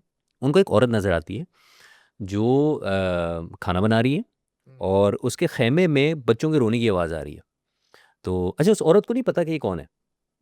हज़रत उमर बिन ख़त्ताब औरत के पास जाते हैं और कहते हैं यार ये बच्चे क्यों रो रहे हैं। थोड़ा सा मैं कमी पेशी हो सकती है, मैं माफ़ी चाहता हूँ उसके ऊपर, लेकिन moral of the story is important कि यार पूछते हैं कि यार ये बच्चे क्यों रो रहे हैं। तो औरत कहती है कि ये खाने का इंतज़ार कर रहे हैं। तो फिर बात होती है तो आप खाना क्यों नहीं दे रहे। तो कहती है खाना तो मेरे पास है नहीं, क्योंकि मैं ज़ाहिर सी बात है अगर मैं अंग्रेज़ी के लफ्ज़ इस्तेमाल करूँ अफोर्ड नहीं कर सकती, या मेरे पास इतनी रिसोर्सेज नहीं है, तो मैं तो खाली पानी में चम्मच हिला रही हूँ कि ये रो रो के सो जाएंगे। अच्छा हज़रत उमर सुनते हैं तो थोड़ा सा हैरान भी होते हैं, रिवायत है नाराज़ भी होते हैं कि यार ये आप क्या कर रहे हो। तो आपके पास अगर नहीं है तो आपने खलीफा को जाके क्यों नहीं बताया। उन्होंने अभी अपने आप को इंट्रोड्यूस नहीं किया, खलीफा को क्यों नहीं बताया। तो अगेन मैं माफ़ी चाहूँगा कि अगर कोई कमी पेशी हो जाए, लेकिन औरत जो है, रिवायत है कि औरत कहती है कि जी देखें अल्लाह ने उमर को खलीफा लगाया है हमारे ऊपर, ये उनकी ज़िम्मेदारी है कि उनको पता हो कि उनकी रियाया के साथ क्या हो रहा है या उनकी आवाम के साथ क्या हो रहा है। मैं हशर के रोज़ ना अल्लाह को कहूँगी कि मेरे और उमर के दरमियान इंसाफ करें। अब आप ज़रा कॉन्टेक्स्ट समझें, ये रोल्स। ये रोल्स। अच्छा उस वक्त भी फिर रिवायत यही है कि हज़रत उमर ने ये सुना, नहीं बताया कि वो कौन है। वो वापस आए मदीना में, जो भी स्टोरेज का एरिया होता है वहाँ से गंदम हो गया, शक्कर हो गई, वो लेके औरत के पास गए, खुद खाना बनाया, खाना बना के औरत को दिया, बच्चों को दिया, उन्होंने खाया, वो सो गए। और औरत उस वक्त खुश हुई कि यार आपने तो बहुत अच्छा काम किया, और औरत ने कहा कि अल्लाह आपको हमारा खलीफा बनाता। उस वक्त भी हज़रत उमर ने नहीं बताया वो कौन है। उन्होंने कहा कि यार जब आप खलीफा से मिलने जाओगी ना तो आप मुझे वहाँ पाओगी। अब जो आपने ह्यूमिलिटी की बात की थी ना, हम्बलनेस की, देखें हमारी ज़िंदगी, कंटेम्प्रेरी ज़िंदगी काफ़ी हद तक चलती है टाइटल्स के बेसिस पे। हम कैसे आइडेंटिफाई करते हैं। आप किसी से पूछेंगे यार अपना तारुफ कराएं, बोलेगा मैं जी चेयरमैन हूँ, ठीक है, मैं जी CEO हूँ, फाउंडर हूँ। मैं फाउंडर हूँ, ठीक है, ये टाइटल्स हैं। अच्छा वो टाइटल ना हमें हमें फील होता है हमें पावर भी दे रहे हैं, क्या हमें वैल्यू भी दे रहे हैं और हमें लेजिटिमेसी भी दे रहे हैं। और हम किस किस्से की बात कर रहे हैं कि वहाँ पे वो शख्सियत जिनको टाइटल क्या मिले हुए हैं, कि वो शख्सियत अब आई एम श्योर आपको भी वो एक रिवायत पता होगी कि हुज़ूर सल्लल्लाहु अलैहि वसल्लम ने 2 जहानों के सरदार हमारे शाह अंबिया, उन्होंने सिर्फ 2 अफराद के बारे में दुआ मांगी थी कि इनमें से एक मुसलमान हो जाए। बिल्कुल। अमर बिन हिशाम, जो अबू जहल जिनको चल, कहते हैं, और हज़रत उमर बिन ख़त्ताब, इन दोनों में से एक मुसलमान हो जाए। तो उनका टाइटल ये है कि उनके बारे में 2 जहानों के सरदार ने दुआ मांगी, टाइटल एक। दूसरा टाइटल क्या है कि वो हमारे दूसरे खलीफा थे, दूसरा टाइटल। तीसरा टाइटल क्या है कि मुस्तनद हदीस है, हुज़ूर सल्लल्लाहु अलैहि वसल्लम ने कहा कि मैं ख्वाब में जन्नत में मुझे बहुत बड़ा महल नज़र आया, जो कि उमर का था। चौथा उनके लिए टाइटल है, उनके बारे में कहा जाता था कि जी ये जिस रास्ते से जाते हैं शैतान रास्ता शैतान रास्ता बदल लेता है। पांचवा टाइटल है कि उनकी हुकूमत में या उनके जो खलीफा के टेन्योर में बहुत ज़्यादा एक्सपेंशन हुई मुस्लिम वर्ल्ड की, जेरूसलम तक जो है वो फतह हुआ। ये टाइटल है। अरे भाई, मेरे बाद कोई नबी होता तो उमर होता। बिल्कुल, आप देखिए छठा, कितने बड़े टाइटल। ठीक है, हम बात कर रहे हैं कि जी मैं चेयरमैन हूँ तो मेरी बात चलनी चाहिए, मैं सीईओ हूँ तो मेरी बात चलनी चाहिए। दूसरी तरफ ये टाइटल्स की बात हो रही है और वहाँ पे उन्होंने ये जुमला तक नहीं बोला कि जानती हो कि मैं कौन हूँ। इस पे भी मैं आपको बताऊँ, आपको पता है पाकिस्तानी सोसाइटी 2 जुमलों पे चल रही है। रोटी खुल गई है और जानते हो मैं कौन हूँ? ठीक है? आपको हमारी सड़क से लेके कि यार जानते हो मैं कौन हूँ? जानते हो टाइटल। टाइटल। और ये टाइटल चेयरमैन कह रहा है, सीईओ कह रहा है, डायरेक्टर कह रहा है। दूसरी तरफ वो शख्सियत जिनको दुनियावी क्या आप समझें कि हाँ। कॉस्मिक टाइटल्स और मिले, नहीं, दुनियावी लिहाज से भी बहुत पावरफुल है। बहुत पावरफुल। इतनी सिचुएशन के बाद भी वो औरत को नहीं कह रहे कि जानती हो मैं कौन हूँ। जानते हो ठीक है? इन्ना लिल्लाहि व इन्ना इलैहि राजिऊन। और मेरे ख्याल से या इस किस्से के बाद या इस किस्से से पहले आगे पीछे हो सकता है कि फिर वो जो रवायत है कि हज़रत उमर ने कहा कि अगर जो यूफ्रेटिस रिवर है इराक में, 2 ही रिवर है, टाइग्रिस और यूफ्रेटिस, इनकी बहुत हिस्ट्री है। तो उन्होंने कहा कि यार वहाँ उसके किनारे कुत्ता भी मर गया ना तो मेरी ज़िम्मेदारी है। जी। देखिए आपका एक शायद छोटा सा सवाल था लेकिन मैंने बड़ा ब्रॉडर पर्सपेक्टिव में बात की कि जब जब लीडरशिप का ये एटीट्यूड होगा ना कि यार leadership is not about rewards, is about responsibility. मेरे ऊपर ज़िम्मेदारी डाली गई है कि मैंने अपने नीचे होने वाले मामलात लोगों का ख़्याल रखना है। अक्सर लोग कभी-कभी जब मैं एडवाइज़री का काम कर रहा होता हूँ, लोग मुझसे कहते हैं कि यार देखिए लेकिन ये तो मेरा राइट है ना करना, ये तो मेरा राइट है, मेरा ये रोल है तो मेरा राइट है। तो मैं उनको ये जवाब देता हूँ, मैं कहता हूँ कि जी just because you have a right, it doesn't mean you should exercise it as well. मैं कहता हूँ जी मेरे पास राइट है, मैं छत से छलांग मार दूँ, लेकिन मैं मारूँगा नहीं। 2-3 पॉइंट्स मैं यहाँ पे रेज़ करूँगा, उसमें से एक क्वेश्चन भी। आपने एक बहुत खूबसूरत बात की यहाँ पे कि आई थिंक हमारी पूरी पॉडकास्ट गार्डियनशिप और ओनरशिप की एक फ़िलॉसफ़ी भी हो सकती है। I think it is the most one of the most critical flaws in the way we look at our existence in this world. We are guardians, we are not owners. Will not owners. We are not owners, मतलब वो खलील जिब्रान ने बहुत खूबसूरती से, सबसे बड़ा मसला क्या होता है, हम अपने बच्चों को अपनी मिल्क समझते हैं कि हम ओन करते हैं अपने बच्चों को, हम उनको अपने जैसा, हम उनके डिसीजंस पे असरअंदाज होते हैं। ये एक लंबी बहस है, लेकिन हम इसके ऊपर मॉमकास्ट पे बहुत बात करते रहते हैं कि बच्चे आपकी मिल्कियत नहीं है, वो आपकी तरह ही एक इंसान है जिसे अल्लाह ने पैदा किया है। तो खलील जिब्रान कहते हैं ना कि your child comes through you, not from you. You are merely a guardian looking after him. आपकी एक नौकरी है जी, अल्लाह ने लगाई है, करो। तो एक तो ये बात बहुत इंपॉर्टेंट थी। दूसरी बात ये कि इसी से फिर एक फ़ौरन एक और नुक्ता सामने आता है ना, जब आप गार्डियन के तौर पे देखते हैं कि हमारे यहाँ आजकल एक तो लोएस्ट फॉर्म ऑफ एग्जिस्टेंस है ना, डिपेंडेंस। बच्चा डिपेंडेंट होता है, मतलब उसको दूध भी नहीं पी सकता, पॉटी भी खुद नहीं साफ कर सकता, कुछ भी खुद नहीं कर सकता, कहीं मोबिलिटी नहीं होती, माँ गोद में उठाती है लेके जाती है, वो कंप्लीटली डिपेंडेंट है। वो लोएस्ट फॉर्म ऑफ एग्जिस्टेंस है उस वक्त। फिर एक चीज़ जिसको बहुत ज़्यादा ग्लोरीफाई किया जाता है आजकल, ख़ास तौर पे आजकल जेन-ज़ी और आजकल मटेरियलिस्टिक दौर में, जब हम साइलोज़, इंडिविजुअलिज़्म की मिराज है आजकल, इंडिविजुअलिज़्म का हाइट देख रहे हैं, मैं, उसमें बात हो रही है इंडिपेंडेंस की। लेकिन माफ़ कीजिएगा, मैं और कराची का एक स्लैंग करूँगा, कद्दू इंडिपेंडेंस। जब आप, मतलब आपने एक ज़बरदस्त प्रोडक्ट बनाई, लोग ना खरीदें। अभी बॉयकॉट हुआ, आपने देखा बड़ी-बड़ी कंपनीज़ ने घुटने टेक दिए। बिल्कुल। हो गया ना। तो किस बात की इंडिपेंडेंस? आप इंडिपेंडेंस तो कुछ है ही नहीं, आप कभी भी इंडिपेंडेंट नहीं हो सकते। फिर एक बात होती है, एक तीसरी फॉर्म ऑफ एग्जिस्टेंस है जो हाईएस्ट है, वो है interdependence, where you realize that भाई मुझे पॉडकास्ट करने के लिए अदील शाहिद साहब की ज़रूरत है, और अदील शाहिद साहब को ये रियलाइजेशन होती है कि मुझे अपनी बात पाकिस्तान तक पहुंचानी है, तो उसके लिए मुझे फरहान के साथ पॉडकास्ट कर।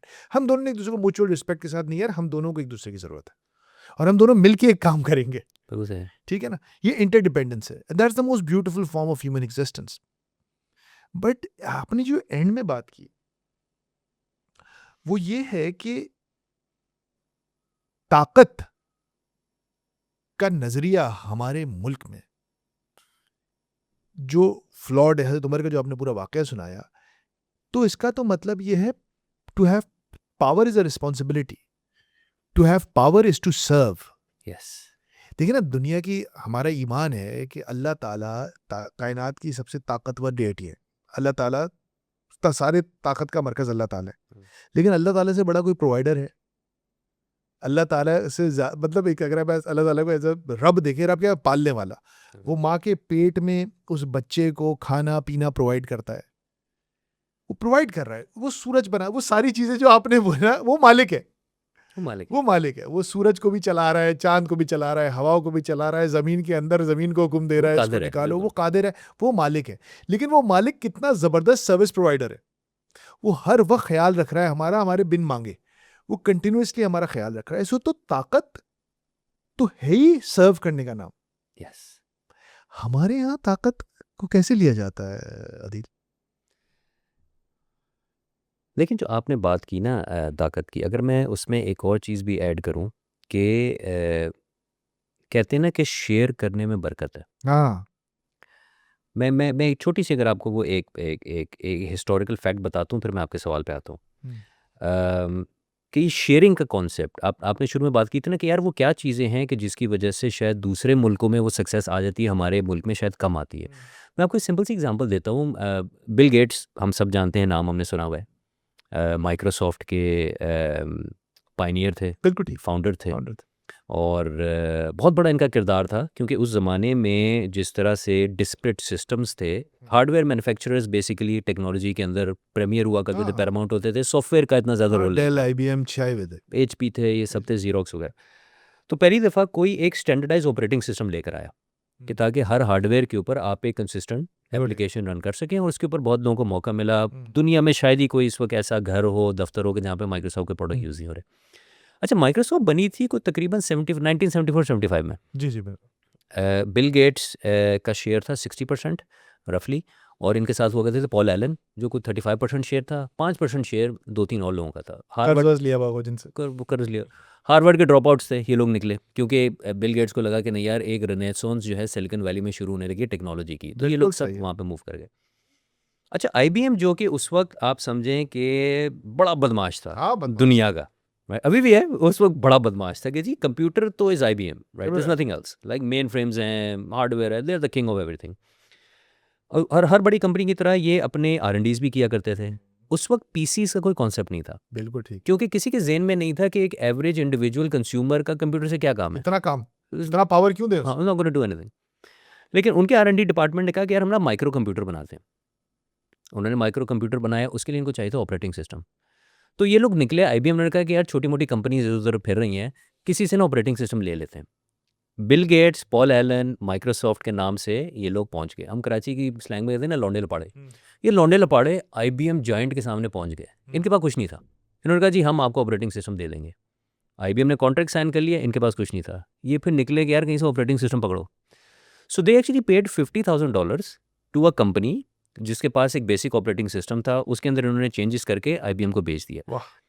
As part of the vendor onboarding IBM ने इनकी वैल्यूएशन करवाई। IBM ने कहा यार ये लौंडे लपाड़े आ गए हैं, कौन लोग हैं भाई, we don't have no idea, इनको पता तो करो किनके साथ काम कर फिर रहे उनके साथ काम करें। तो उस वक्त क्योंकि इनके पास कुछ था नहीं, एक कमरे से ये काम कर रहे थे, कंपनी की वैल्यूएशन बिल गेट्स ने फॉर्म शॉम आगे पीछे करके चीज़ें डाल के ना, उसने कहा यार $50,000 हमने सॉफ्टवेयर के दिए ना, $50,000 की वैल्यूएशन है। हैं? I come to the moral of the story, मैं उसके बता रहा हूँ। $50,000 का मतलब है कि बिल गेट्स का शेयर है 60%, $50,000 की वैल्यूएशन है, 6/30, $30,000 $30,000 इसकी का। वैल्यूएशन है।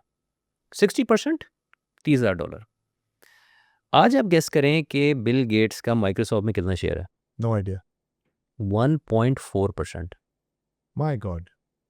आई जस्ट लेट दैट सिंक इन।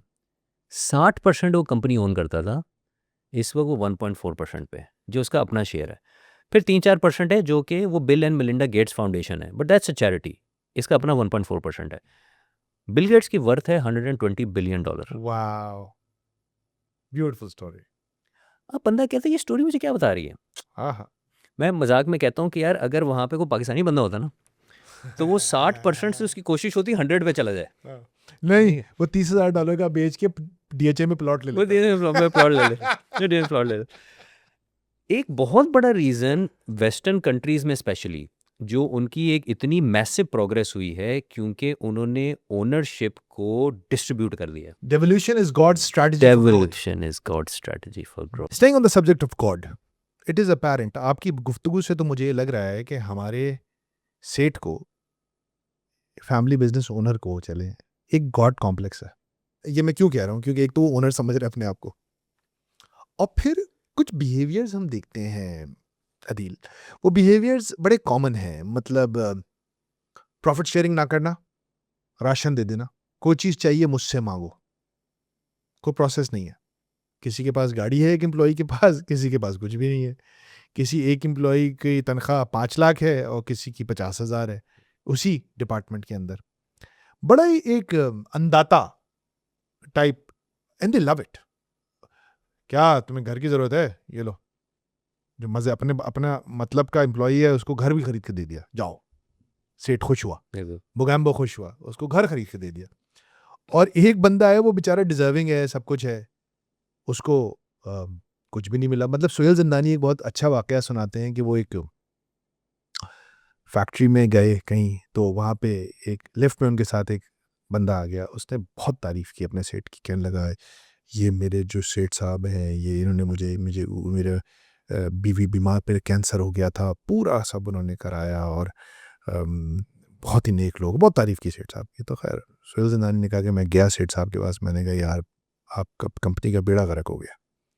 तो सेठ साहब ने कहा क्या हो गया? कहने लगे वो बता रहा था बंदा कि यार बेवकूफ़ है, मैंने उसको बोला था किसी को बताने की ज़रूरत नहीं है, क्या ज़रूरत है, मतलब हो गया यार, बस इट्स ओके। सुहेल ने कहा नहीं, ये आपका एक इंडिविजुअल डिसीजन क्यों है? सबके पास हेल्थ इंश्योरेंस क्यों नहीं है आपकी कंपनी में? But he want give it, he wants you to pray to him. आओ मेरे पास, बीवी को मसला है, ये लो। ये गॉड कॉम्प्लेक्स नहीं तो क्या है? The way I look at this, मैं मेरी कोशिश होती है कि मैं ये फ़लसफ़ा रखूँ कि before I make an assessment about somebody, before I make a judgement on somebody. वो अंग्रेज़ी में भी कहते हैं ना कि यार किसी के उर्दू तर्जुमा है कि किसी के शूज़ में पहले 1 मील हाँ, चल लो, चलें। और उसके बाद फिर चल लें, आप समझो चल कि लें। उसकी क्या मैं सीधा आपके साथ हूँ। आप कहना चल लें। अगर हम इस तरीके से देखें जो आप जिस तरह से आप बता रहे हैं कि हाँ, जो बिहेवियर्स नज़र आते हैं आजकल के ज़माने में, 2026 में हम खड़े हुए हैं, सो नो डाउट ये बिहेवियर्स ऑड लगते हैं, बोले हैं यार। और ये हैं, आई एग्री हैं। अच्छा, ये बिहेवियर्स क्यों डेवलप हुए, राइट? हाउ डिड समबडी, जो कि जैसे हम बात करें ना कि अगर किसी को गॉड कॉम्प्लेक्स है, so how does somebody actually get into that point? हम बात करते हैं कि यार बहुत ज़्यादा माइक्रो मैनेजमेंट होती है, हम बात करते हैं कि यार मेरिट को तरजीह नहीं दी जाती, पर्सनैलिटीज़ को तरजीह दी जाती है, ठीक है, fine. So I as an analyst कह लें कि I am always interested to understand कि यार what were the circumstances, what were the situation because of which you became such a person. तो अगर हम पूरे जर्नी को समझें कि let's say for example when you're an entrepreneur, और अब ये आजकल के जो हमारी यंगर जनरेशन है स्टार्टअप्स में वो भी देख रहे हैं, और ये बड़ी हिस्ट्री भी रही है। लेकिन जब आप कारोबार स्टार्ट करते हैं, ठीक है, you are going into the unknown, you have absolutely no idea कि यार what is going to come next. बिल्कुल ठीक है। आपने अपना पैसा भी लगाया है, आपने अपनी एफर्ट भी लगाई है, आपने अपनी सेहत भी लगाई है, आपकी अक्सर रिलेशनशिप्स भी एट स्टेक आ जाती हैं क्योंकि आप किसी के साथ टाइम स्पेंड नहीं कर पाते। आपने सारा मकसद आपका एक है, आपने कारोबार के ऊपर लगाना है, और उसकी सक्सेस फेलियर काफ़ी हद तक आपकी ज़िंदगी और सक्सेस फेलियर से जुड़ जाती है। बिल्कुल ऐसे ही होता ठीक है, that's the mindset you are actually coming through. आपके ज़हन में ये भी होता है यार मैंने 4 बंदे रख लिए, खुदा ना ख्वास्ता कारोबार नहीं चलता, ये 4 बंदे जाके कहीं और नौकरी कर है। लेंगे, बिल्कुल ठीक। मैं तो घर से बाहर हो जाऊँगा। ठीक। ठीक है।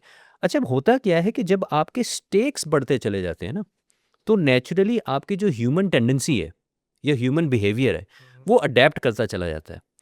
when a lot of things can go wrong, then you are overly prepared या overly conscious in terms of managing them, in terms of controlling them. कि यार ये ना हो जाए मसला हो जाएगा, ये ना हो जाए मसला हो जाएगा, ये हो गया तो हमने जो बैंक से पैसा लिया हुआ है कैसे वापस करेंगे, यार ये हो गया तो हमने जो कस्टमर से ऑर्डर लिया हुआ है कैसे वापस करेंगे.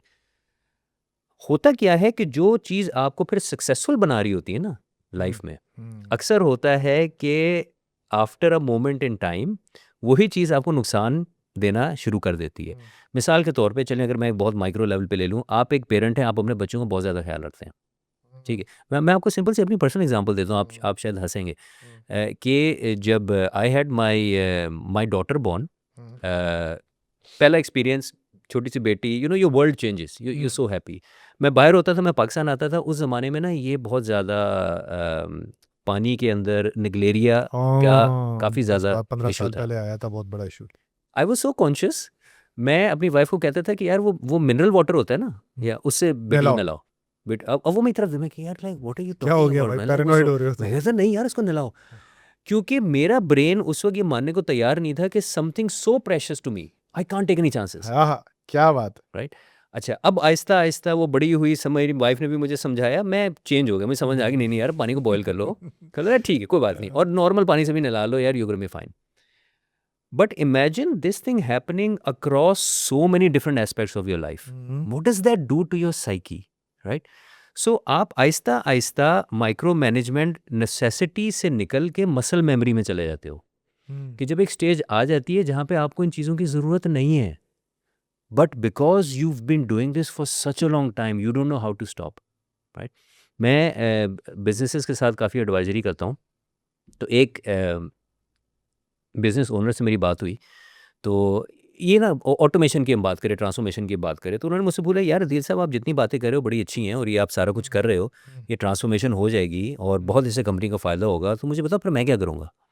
तो मैंने कहा जी क्या मतलब आप क्या करेंगे, आप जो करना चाहें आप करिएगा. कहते हैं यार मैं तो पिछले 50 साल कुछ से और यही काम करता नहीं है है मेरा. और तो मुझे कुछ आता ही नहीं है. हाँ, तो आप मुझे बोलो मैं So घर बैठ sad. जाऊँ, मैं तो नहीं बैठ सकता, So because sad. For me this is not अ बोलो जॉब. भाई मैं ये नहीं कह रहा घर बैठ जाओ. पर वो एक, क्योंकि वो एब्सोल्यूट्स में चलता है ना ज़हन, तो उनकी यार but this is my life. But that is sad. But that's in a way yes. It is sad. क्योंकि आपने जो इतनी मेहनत की, अल्लाह ने आपको इतनी ब्लेसिंग दी, अब मौका है for you to enjoy that blessing. मैं समझ गया, लेकिन मुझे यहाँ पे 2-3 सवाल हैं. I have to quickly run through them. एक तो ये कि ये जो आपने जितने भी चैलेंजेस बताए अदील, ये तमाम चैलेंजेस तो वेस्ट में भी होते हैं.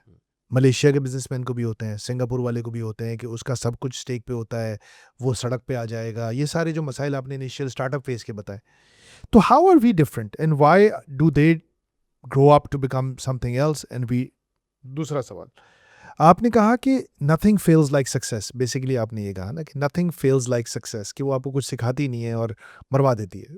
कभी कभी जो जिन जिन पुराने रास्तों पे चल के नई मंजिलों नहीं पाते आप. इसकी रीज़न ये तो नहीं है कि आप सक्सेस किसे समझते हैं, कि सक्सेस क्या थी. क्या हमारे सेठ के दिमाग में सक्सेस, फैमिली बिजनेस के दिमाग में सक्सेस का क्राइटेरिया भी एक सिंगापुर के, मलेशिया के, इवन इंडिया के बिजनेसेस से मुख्तलिफ है, कि वो जल्दी खुश हो जाते हैं, हो गया जी अल्हम्दुलिल्लाह रब्बिल आलमीन, अल्लाह का दिया सब कुछ है, मेरे पास डिफेंस में 2000 गज का घर है, 4 पराडो गाड़ियां हैं, साल के बाहर के 6 ट्रिप लग जाते हैं, बिजनेस क्लास में ट्रैवल करता हूँ अल्हम्दुलिल्लाह. वेरी गुड क्वेश्चंस दोनों. हाँ. तो जो पहला आपका, अगर आप सॉरी रिमाइंड करें, पहला वाला जो क्वेश्चन हाउ था, how are this different than any yes, how is our ecosystem different. लेकिन जैसे मैंने बात की ना कि we are a product of our society, तो बाकी जो मुल्कों के अंदर उनकी सोसाइटी का एवोल्यूशन है कि जहाँ पे कंपैरेटिवली जो चेंज का एलिमेंट है, it is much easier for them to transform. It is much easier for them to actually move from A to B, to learn new things and to adapt, because that's the way most of the developed societies, and that's the reason why they are developed. ये नहीं है कि change क्योंकि वो developed हैं तो वो change adopt कर लेते, नहीं, वो चेंज अडॉप्ट करते हैं इसलिए डेवलप्ड हैं. और वो सर्वाइवल मोड में भी इतना नहीं रहते शायद. वो सर्वाइवल मोड में भी इतना नहीं रहते. और तो अगर हमारे कल्चर से आप कंपेयर करें ना, हमारे कल्चर में चेंज का एलिमेंट बहुत मुश्किल है. बहुत मुश्किल है. देखिए, I am expected when I went to school, I was expected to behave a certain way. When I went to college, I was expected to behave a certain way. When I got married, I was, expectations आपकी change होती चली जाती हैं. तो leadership position में भी, specially family businesses में, एक तो क्या चैलेंज होता है, अगर आप नॉर्मल नौकरी कर रहे हो ना तो आप एक फ़िल्टरिंग के मैकेनिज़्म से गुज़र रहे हैं। आपके परफॉर्मेंस रिव्यूज़ हो रहे हैं, आपको पता चल रहा है आप कहाँ खड़े हो, कहाँ नहीं खड़े हुए, and for you to actually move forward you need to be developing new skills. होता क्या है कि फैमिली बिज़नेस में एक चैलेंज ये आ जाता है कि over a very long period of time you might have actually spent a lot of time developing your product, लेकिन आपने अपनी डेवलपमेंट के ऊपर इतना आपको मौका नहीं मिला होता या आपने टाइम नहीं लगाया होता। So you actually get to a stage कि जहाँ पे आप फील करते हो यू परफेक्टली रियलाइज कि the world has moved on, right? लेकिन वहाँ पे फिर जैसे हमने शुरू में बात की थी ना कि हर इंसान वांट्स टू बी वैल्यूड, हर इंसान वांट्स टू बी मैटर्ड, वो सेंटिमेंट्स किक इन करना शुरू कर और देते हैं ड्रैग करते हैं आप। और वो ड्रैग करते हैं आपको। जबरान नियाज़ यूटोपिया हम्म। के फाउंडर, कराची के ही हैं, 20-25 साल से अमेरिका में हैं, बेहतरीन काम कर रहे हैं। बड़ा खूबसूरत जुमला, वो कभी कोई मुझसे पूछता है ना पॉडकास्ट में, बहुत अच्छे अच्छे लोग बात करते हैं, कुछ जुमले अटक जाते हैं। उन्होंने कहा कि फरहान भाई, कंपनीज बड़ी हो जाती हैं, फाउंडर्स छोटे रह जाते हैं। It's a good Oof. comment. It's a good comment. I loved it and it scares the living hell out of me every day कि फरहान मलिक, छोटे तो नहीं रह गए तुम, रफ्तार बड़ा हो गया, तुम छोटे रह। This is such a scary thought. And then you're right, आप तो उससे आगे चले गए, आपने कहा वो रह गया छोटा, अब वो कह रहे ये क्या हो रहा है, Insecurity आ गई ना। रोको इसको, Insecurity की हैंड ब्रेक लगाओ। ये तो मेरा बच्चा था, हाँ ये कहाँ चला गया? हाँ, रुको पीछे आ इसको। भाई, हाँ पीछे। आ। मैं पर मेरे गोल्स ही ये नहीं है, मेरा गोल वो है ही नहीं, मेरे मेरा को गोल बस ठीक है, मैं सही चल रहा है, इसी मैं ज़्यादा इंपॉर्टेंट हूँ। नहीं, मैं आपको एग्जांपल देता हूँ। अभी दो हफ्ते पहले beautiful. कॉन्फ्रेंस थी MIT में, I was actually there. Conference थी AI के ऊपर। तो you know across the world different universities आई हुई थी एंड MIT में आई, ज़बरदस्त, मज़ा आया होगा। हाँ नहीं, मज़ा आया। अभी दे वर प्राइमरीली फोकसिंग ऑन के फ्रॉम अ एकेडमिक पर्सपेक्टिव हमने स्टूडेंट्स को क्या टीच करना है, वाह एक टॉपिक जो इतना तेज़ी से इवॉल्व कर रहा है। वाह। अच्छा, वहाँ पे ना MIT के डीन भी आए हुए थे, and just to give an example कि कल्चरल डिफरेंसेस क्या हैं, कि हम जिस कॉन्फ्रेंस रूम में बैठे हुए थे ना, उसके साथ ही एक छोटा सा मॉडर्न सा कॉफ़ी का ठेला था। Inside the conference room was like very nicely done. उसके ऊपर एक मैक्सिकन बंदा था जो कॉफ़ी बना रहा था। तो जो डीन आए ना, MIT का डीन, राइट, यू नो हाँ, चीज़ इट्स अ है। Big thing. उसने आके आराम से बात की और फिर हमारे टेबल के ऊपर आया और हमें आके कहता है कि यार ये जो बंदा है ना, कॉफ़ी बनाता है, हाँ। यार मैं इसके पीछे इतने अरसे से पड़ा हूँ कि मुझे कॉफ़ी बनाने सिखा, ये मुझे सिखा नहीं रहा। ठीक है, तो कहते यार आप लोग भी मेरी हेल्प करो, ज़रा इसको जाके कन्विंस करो। मैंने कहा यार चलें चलते हैं, ठीक है। अजीब। तो हम 6-7 लोग वहाँ पे पहुँच गए कॉफ़ी पीने के लिए।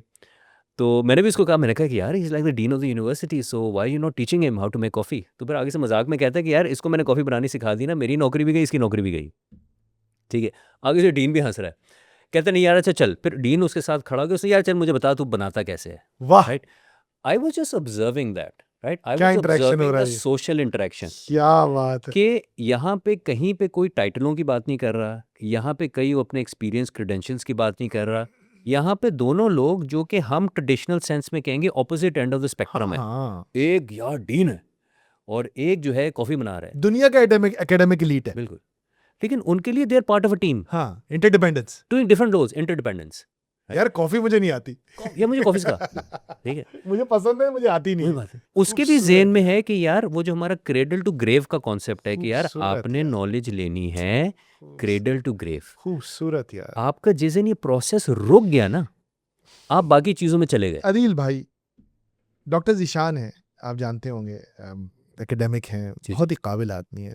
अक्सर मैं उनकी भी और दूसरे भी एकेडमिक्स की प्रेजेंटेशंस को जब देखता हूँ, अच्छा वो भी फैमिली बिजनेस के साथ अच्छा खासा उनका है, शरिया कंप्लायंस के ऊपर। तो उन्होंने एक दफ़ा एक प्रेजेंटेशन दी, तो उस प्रेजेंटेशन में कुछ एथिकल बिजनेसेस की मिसालें थीं या अनएथिकल बिजनेसेस की मिसालें थीं। सारी मिसालें बाहर की थी। बॉस, ये कितना वैल्यूबल इंटरेक्शन है जो आपने विटनेस किया है। ये कोई डिग्री, कोई कोर्स, ये है सोबत। वो जो कहते थे ना शेख सादी के, एक साथ जो होती है, एक लम्हा औलिया अल्लाह की सोबत का 1000 साल की बेरिया इबादत से ज़्यादा बेहतर है। क्या खूबसूरत इंटरेक्शन है कि MIT का डीन, ये this clip should be viral. वो कॉफ़ी बना रहा है उसके साथ खड़ा होके। तो आपने कन्विंस किया नहीं किया उसको? नहीं माना वो? नहीं, वो एंड में उसने कहा यार ये 5 बंदों को ले आया। तो पंचायत आ गई। उसने कहा नहीं यार मैं बनाना सिखा देता हूँ। But I loved the interaction कि यार वहाँ पर मकसद है कि we are all part of a team वाह। And we are here for one purpose and one purpose alone and that's what we gonna do. But similar thing happened at NASA in 1967 when Kennedy went to see NASA, जब moon mission पे जा रहा था। तो उसने जाके वहाँ पे एक जैनिटर था, he was sweeping the floor and so Kennedy out of empathy और sympathy spoke to the guy कि यार ये नासा का है लेकिन है तो जैनिटर। कहने लगा, so gentleman, how do you feel about you're part of NASA and you ऐसे बोलता है, hold on a second, I am no ordinary janitor, I am sending the man on the moon. Amazing.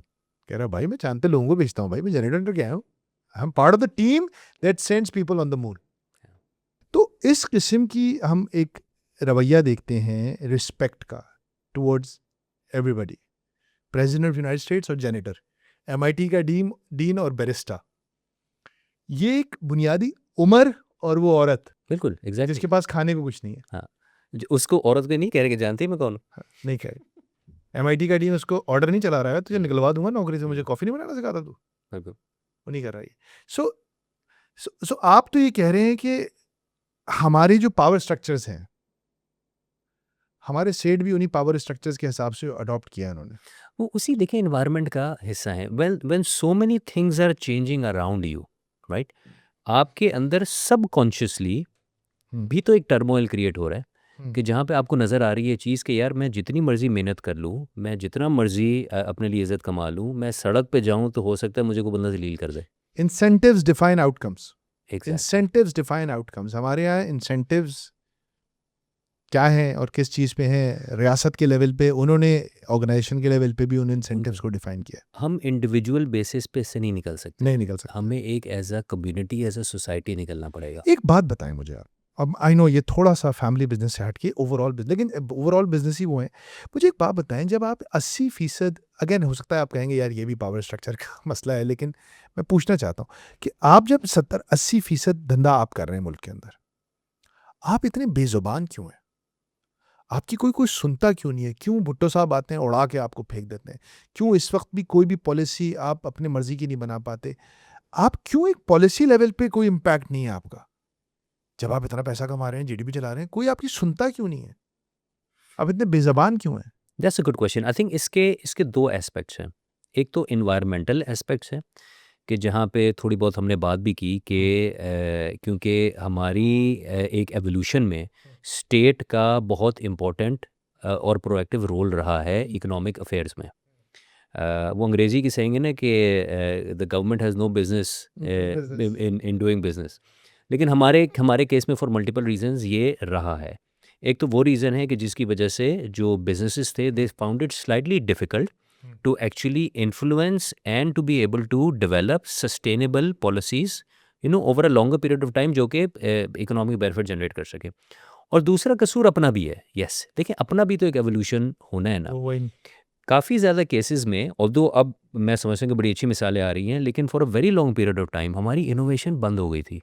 लेकिन हम जो products बना रहे थे, हम वही प्रोडक्ट बनाई जा रहे थे। हमारा मेजॉरिटी फोकस था लोकल मार्केट्स कि यार इंपोर्ट सब्स्टिट्यूशन, खूबसूरत बात की। हम यहाँ पे बनाएंगे, हम 4 पैसे कमाएंगे and that's good enough. Permit Raj, sugar mill लगा दूं, परमिट राज, जमीन का NOC ले लूं, बिल्कुल वो कह रहे हैं रियासत के जरिए ही कमाओ, रियासत के जरिए SRO निकलवा लूं। एक हमने ना कंपटीशन में गए नहीं। हाँ, हमें बड़े ख्वाब देखने चाहिए थे। हाँ, यही मैं पूछ रहा था आपसे कि क्या हमने ख्वाब भी नहीं देखे? हमने देखे, लेकिन हमने बड़े ख्वाब नहीं देखे। आपके कंपटीशन वाली चीज़ ना, वो बड़ी अच्छी अंग्रेजी की सेइंग है, competition keeps you in condition. क्या बात है। कंपटीशन नेसेसरी है। हाँ। ये नहीं कि फ़ायदेमंद है, मैं समझता हूँ कि नेसेसरी है, because that then forces us to become better at what we are doing.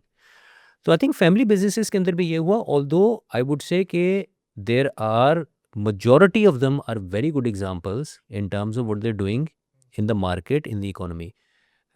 They are providing employment to a huge number of people. Value addition कर रहे हैं मार्केट के अंदर। और अब मैं फील करता हूँ कि over the last couple of years, may be perhaps क्योंकि दुनिया के अंदर चेंजेस आई हैं, थोड़ी सी अपने व्यू में चेंजेस आई हैं, जो यंगर जनरेशन जो है इन्वॉल्व हो रही है, उसकी वजह से चेंजेस आई हैं। अब बिजनेसेस ने वो बड़े ख्वाब देखने शुरू किए हैं। अब बड़े ख्वाब देखने में रुकावट आप खुद भी तो बन जाते हैं, क्योंकि आप कितना ही कुछ कर लेंगे। अब अगर MIT का डीन ये सोचता कि मैं वाकई में, उसने सही बोला कि मेरी भी नौकरी जाएगी और इसकी भी जाएगी, कॉफ़ी भी मैंने बनाई, अगर ये कॉफ़ी बनाने लगेगा तो ये फारिग हो जाएगा। सो मतलब आप सारे काम कर नहीं सकते। यहाँ पे एक बहुत इंपॉर्टेंट चीज़ है जो हमारी प्रोडक्शन में डिस्कशन हुई कि रोल्स को डिफाइन करना।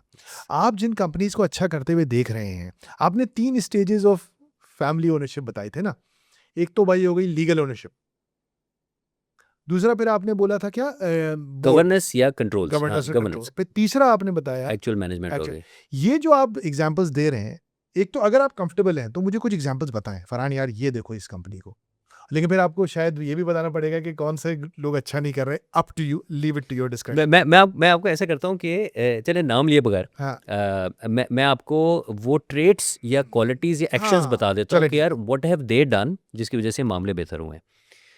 और दोनों स्पेक्ट्रम की बात कर लेते हैं कि देखें जो जो लार्ज कंग्लोमरेट्स हैं या लार्ज बिजनेसेस हैं या फिर एक कोई छोटी दुकान है, right, you know, because principle जो है ना थोड़े बहुत दोनों के जो है वो सेम होते हैं।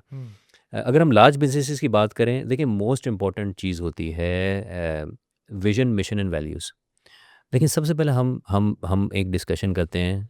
आपने भी जब माशाल्लाह से ये स्टार्ट किया, आपके ज़हन में एक विजन होगा कि यार मैं करना क्या चाह रहा हूँ, right, what am I trying to do, what am I trying plot to हमने अचीव। डिस्कस भी कर लिया उसको। एग्जैक्टली। तो सबसे इंपॉर्टेंट चीज़ होती है कि विजन, मिशन एंड वैल्यूज़, कि यार मेरा विजन क्या है, मैं क्या करना चाह रहा हूँ। मिशन होता है कि यार मैं उस अपने ख्वाब को पूरा कैसे करूँगा, मैंने क्या कदम उठाने हैं। ठीक है। और तीसरा होता है वैल्यूज़, कि यार मेरी वैल्यूज़ क्या होंगी, किन चीज़ों पे मैं कॉम्प्रोमाइज़ नहीं करूँगा। फॉर एग्जांपल ऑनेस्टी हो गई, यार मैं ऑनेस्टी में कॉम्प्रोमाइज़, मैंने 2 नंबरी नहीं करनी। मिसाल के तौर पे, यार मैंने तो सही तरीके से काम करना है क्योंकि मेरे लिए कारोबार नहीं है, मेरे लिए तो ये एक मिशन है। I want to set an example. Can we do a little exercise here? Can you map this on to Raftaar? जरा एक लाइव परफॉर्मेंस करते हैं बिल्कुल ठीक है। कि मुझे जरा take me through this process. Okay ठीक है, परफेक्ट। तो सबसे पहले जैसे विजन की बात आ गई, ठीक है। मैं जैसे अगर आपसे सवाल करूं कि यार आपका विजन क्या है, अच्छा विजन बेसिकली क्या होता है, from an impact perspective, not necessarily कि एक्शंस मैंने क्या लेने, मुझे आउटपुट क्या चाहिए, right, what is the kind of world that I see. ठीक है, तो आपके जहन में रफ्तार का विजन क्या है, क्या करे रफ्तार? क्या इम्पैक्ट Impact. क्रिएट करे। We look at ourselves as a movement for social change. We want to bring social change in Pakistan's, challenge the existing power structures because they don't serve the masses. We want the youth of Pakistan to be empowered. ये है मेरा। Perfect. You want, सही है vision? नहीं नहीं बिल्कुल सही, Vision you want to ask those questions that should be asked. हाँ एक हाँ वो चीज़। अच्छा अगला आ जाता है मिशन। हाँ। अच्छा इसके लिए क्या ज़रूरी है, जो आपका विजन है ना, ये इफेक्टिवली आपकी पूरी टीम इसके ऊपर अलाइंड हो। हाँ, ये बड़ा मुश्किल होता विजन का देखिए मसला क्या है, है। हमारे वाले के साथ बड़ा मसला है ये बस विजन खाली इंपॉर्टेंट नहीं है, शेयर्ड विजन होना बड़ा ज़रूरी है। ये बड़ा मसला है। ठीक है, आप एक चीज़ देख रहे हैं, बाकी सब डिफरेंट चीज़ें देख रहे हैं। बिल्कुल ठीक है। तो विजन के साथ शेयर्ड विजन। फिर आ जाता है मिशन। मिशन से मुराद है कि आपका जो ये ख्वाब है, आप इसको कैसे पूरा करोगे, what are the steps that you are going to take, जिसकी वजह से ये ख्वाब पूरा होगा। हम ये बात कर सकते हैं, हाँ यार एक चैनल है, चैनल के ऊपर आप अपनी पॉडकास्ट करते हैं, इसके अलावा और आपके सोशल इवेंट्स एक्टिविटीज़ होगी to Our mission is to do it through storytelling, the power of storytelling, using the power of storytelling and conversations to bring that change. Is that correct? That's perfect. Okay. ठीक, और इसके अंदर थोड़ा सा mission फिर है। आप tangible भी बना लेते हो ठीक कि है, यार ठीक है, ठीक। 1 2 3 4 these are the 4 things YouTube भी होगा, सेमिनार भी होगा, ये होगा, ठीक है, ओके, एग्जैक्ट। ठीक। तीसरा आ जाता है वैल्यूज़। ठीक है। कौन सी चीज़ें हैं जो कि आप इनकलकेट करना चाहते हो, हाँ। कौन से बिहेवियर, कौन से रवैये, कौन सी चीज़ें हैं जिसके ऊपर आप कॉम्प्रोमाइज़ नहीं करोगे। या अय्युहल्लज़ीना आमनू कूनू क़व्वामीना बिल क़िस्त शुहदाअ लिल्लाह, ये सूरह निसा की आयत है, और ये है मेरा वो कि ऐ ईमान वालों हक के साथ डट के खड़े हो जाओ, चाहे वो तुम्हारे खिलाफ हो, तुम्हारे माँ बाप के खिलाफ हो, किसी के भी खिलाफ। मतलब हमारा most fundamental value is standing up for justice. बिल्कुल सही, परफेक्ट। उसके अंदर क्या आप क्या कर सकते हो, आप इसको फर्दर एलेबोरेट कर सकते हो, मिसाल के तौर पे to be able to communicate to your team कि यार देखिए, सच बोलना है, सच बोलना है। कोई मसला नहीं है, गलती हो गई, नुकसान हो गया, डोंट वरी, हमेशा सच बोलो। ठीक है, हाँ, और खामोश हो जाओ, झूठ ना बोलो कम से हाँ हाँ, झूठ ना बोलो, झूठ ना बोलो कि यार बोलो कि यार इस चीज़ पर हम कॉम्प्रोमाइज़ नहीं करेंगे। तुम अगर झूठ बोल के फ़ायदा भी करा दो ना, नहीं चाहिए। नहीं चाहिए। ठीक। बिल्कुल सही बात है। तो ये इस तरह ना वैल्यूज़ एक इनकलकेट होना जो है वो शुरू हो जाती है। नाज़रीन आपके सामने फ्री में कंसल्टेंसी ले रही है इनसे। नहीं, मैं बिल भेजूंगा वो बिल आएगा, बाद में आएगा। Invoices in the post. सही है। तो सबसे पहले ना किसी भी मैं ऑर्गेनाइजेशन की बात नहीं करूंगा, एक घर के लिए, एक घर की बका के लिए बहुत इंपॉर्टेंट होता है कि विजन, मिशन, वैल्यूज शेयर हो। वाह। कि हमारी एक एज अ फैमिली, अगर मैं हमारी वैल्यूज हैं क्या, what do we actually believe in. ठीक है। अच्छा, तो उससे क्या होता है कि अलाइनमेंट हो जाती है सबकी। उसके बाद बेसिकली चीज़ आती है जहाँ पे हम क्या बात करते हैं, रोल्स एंड रिस्पॉन्सिबिलिटीज़ की। कि देखिए, जब मैं अगर किचन में भी घुस जाऊँ ना, और किचन के अंदर 4 लोग खड़े हैं, हाँ, too और many सब cooks spoil the too broth. Many cooks. यार किसने क्या करना है? अब हमें ये क्लियर है कि हमारा विजन क्या है, ये हमें क्लियर है कि हमने वहाँ तक पहुँचना कैसे है, ये हमें क्लियर है कि हमने क्या क्या टेंडेंसीज, क्या क्या बिहेवियर्स डेमोन्स्ट्रेट करने हैं। अब किसने क्या करना है? अब यहाँ ठीक पे MPH आएगा? ये आइडेंटिफाई, यहाँ MPH आना शुरू होगा। बहुत अच्छा आपने आइडेंटिफाई किया। अब MPH इसके नीचे फिट होगा कि यार वो हमारा निज़ाम क्या होगा जिसके अंदर हमने मेरिट लेके आने हैं, जिसके अंदर इंसाफ लेके आने हैं, जिसके अंदर रोज़ एंड रिस्पॉन्सिबिलिटीज़ लेके आने हैं, जिसके अंदर फेयरनेस लेके आनी है। और इंसाफ के लिए आपको भी पता है कि बहुत ज़रूरी है कि सिर्फ होना इम्पोर्टेंट नहीं है, नज़र भी आए कि हो रहा है। मेरा बेटा इस रोल पे नहीं बैठता। अच्छा, मैंने वो सवाल पे वापस आऊंगा। आप जिन कंपनीज को आपने तो बहुत मुश्किल भाई, ये कॉन्वर्सेशन ये जब आप हमारी कंपनी से करते हैं, कितनी कंपनीज ये 3 सवालों के जवाब देती हैं आपको, विजन, मिशन और वैल्यू? अच्छा, कुछ कुछ केसेस में क्या होता कितने है, परसेंटेज वाइज बताएं? आई वुड से कि सिर्फ 10% के करीब कंपनीज होती हैं जहाँ पे ये Absolutely. प्रॉपरली डिफाइंड है और एब्सोल्युटली कम्युनिकेटेड है कम्युनिकेटेड है और अमल हो रहा है। और अमल हो रहा है। वाह, 90% में नहीं होता। क्या कह रहे हो यार, विजन पैसा कमाना है यार और ये सबको पता होना चाहिए कि सबको हमारा पता विजन है? क्या है। भाई नहीं पता उनको बता दें। पाकिस्तान की टॉप 5 कंपनीज में आना है, टॉप 5 कंपनीज में आना है। ये विजन है हमारा। अच्छा, which in itself kind of हाँ you ask a question why, हाँ like आप ये करना चाहते हो but why, right? वो क्योंकि आपने ना एक अर्लियर एक सवाल किया था कि यार हमारी सक्सेस की डेफिनेशन। हाँ, देखिए जब आप ये डिफाइन करना शुरू करते हैं फिर ना, क्या होगा? इससे सक्सेस की डेफिनेशन निकल आती है। क्योंकि आपका इस वक्त विजन है कि यार मैंने बनना है इंस्ट्रूमेंट ऑफ सोशल चेंज। आपने वहाँ पे ये डिफाइन नहीं किया कि यार मेरी बॉटम लाइन इतनी होनी हाँ। चाहिए, मेरा ये इतना तो आपका फोकस होगा, आप बोलोगे यार बॉटम लाइन नहीं भी है ना, ब्रेक इवन है, हाँ, कोई बात नहीं, मेरा सक्सेस क्राइटेरिया क्लियर है। अल्हम्दुलिल्लाह यही है आदिल। वो अंग्रेजी की सेंगे ना कि when you don't believe in something you would believe in anything.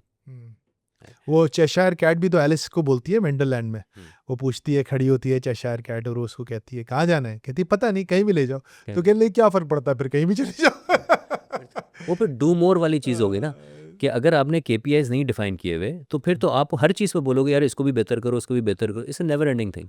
और ये कभी भी नहीं होता। ये कभी भी नहीं होता। ठीक है, वापस आ जाए। 10% लोग हैं, 90% के पास नहीं है। इन तक ये बात आज इस पॉडकास्ट से पहुंचेगी, होपफुली होपफुली। आगे बढ़ते हैं। आपने हमारी प्री प्रॉड में एक चीज का जिक्र किया, लीगल वर्सेस मॉरल ओनरशिप। ये क्या, ये मॉरल ओनरशिप कौन सी होती है? अच्छा, वेरी गुड क्वेश्चन। मैं इसके ऊपर ना आपको एक टू एक्सप्लेन दिस में बड़ी एक छोटी सी आपको कोई स्टोरी मैं आपको बताता हूँ। मैंने कुछ अर्सा काम किया था, there is an American company called SC Johnson, जो कि यूरोप में भी इनका काफ़ी बड़ा बिजनेस है, अमेरिका में भी है। They actually make scented candles हो गई, जो इन्फेंट बेबी फूड प्रोडक्ट्स होते हैं ये लोग ये काफ़ी बनाते हैं। इसके अलावा जो बाथरूम क्लीनिंग, किचन क्लीनिंग के ये काफ़ी प्रोडक्ट्स जो है ये बनाते हैं। अच्छा, तो मैं इनके लिए मैं बेसिकली काम कर रहा था and we were actually going through a transformation exercise, cost cutting exercise कि हम सारी फैक्ट्रीज अक्रॉस यूरोप हम एनालाइज कर रहे थे कि यार कौन सी प्रॉफिटेबल है, कौन सी प्रॉफिटेबल नहीं है, how to amalgamate, how to merge and things like that. Northern Spain में एक जगह है, छोटा सा टाउन है जिसका नाम है अल्फारो। तो अल्फारो में हम गए और वहाँ पे इनकी जो एक फैक्ट्री थी, उस फैक्ट्री को हमने एनालाइज किया और एक चीज़ साबित हो गई कि हाँ यार the factory is not really making any money, तो it should be close down क्योंकि हम इसको किसी से अमलगमेट नहीं कर सकते। तो उनके CEO आए, उनको हमने प्रेजेंटेशन दी, कोई घंटे 1.5 घंटे की प्रेजेंटेशन थी, बड़ी ज़बरदस्त, बड़ा डिटेल एनालिसिस, बड़े कलर्स, ग्राफ्स, एंड हमने प्रूफ किया कि यार this factory is not really making any money, it's not a going concern. Is not going concern. हमने बड़ी अमलगमेशन की कोशिश की है और ये से नहीं हो सकता, तो हम आपको रेकमेंड कर रहे हैं इस फैक्ट्री को आप बंद कर दें। तो जो CEO थे उन्होंने सुना और उन्होंने तारीफ़ की, उन्होंने कहा कि यार आई एम वेरी हैप्पी, आपने बहुत अच्छा काम किया, बहुत डिटेल में काम किया है और आपने जो मेरी हंच थी ना, देयर वाज़ एन अमेरिकन गाय, कोई टॉल गाय, तो मेरी हंच थी ना वो आपने प्रूव कर दी है कि इस factory is not making any money. लेकिन मैं आपको बताऊँ मैं फैक्ट्री बंद नहीं करूँगा। तो लाइक अच्छा क्यों बंद नहीं करेंगे? तो उसने कहा कि यार ये फैक्ट्री जो है ना, ये मेरे वालिद ने बनाई थी और मेरे वालिद ने जब ये फैक्ट्री बनाई थी ना, तो ये जो अल्फारो गाँव है ना, छोटा सा, वहाँ के लोगों को वादा किया था कि यार जो भी हो जाए ये फैक्ट्री मैं बंद नहीं करूँगा, अल्लाह अकबर। क्योंकि उस छोटे से गाँव के अंदर मेजॉरिटी एम्प्लॉयमेंट है इस फैक्ट्री की वजह से। और एम्प्लॉयमेंट को भी अगर हम छोड़ दें तो कोई 22 या 23 कस्टमर्स बड़े और वेंडर्स इस वक्त रिलाई कर रहे हैं इस फैक्ट्री पे। अगर ये फैक्ट्री बंद हो गई ना, वो सब कुछ बंद हो जाएगा। ठीक है? तो उसने फिर मेरे ज़हन में सवाल आया, मैंने कहा मैं पूछ लेता हूँ। तो मैंने कहा तो फिर ये वैसे फिर इसकी ज़रूरत क्यों क्या पड़ी? जरूरत थी? हाँ, स्टडी की ज़रूरत क्या थी?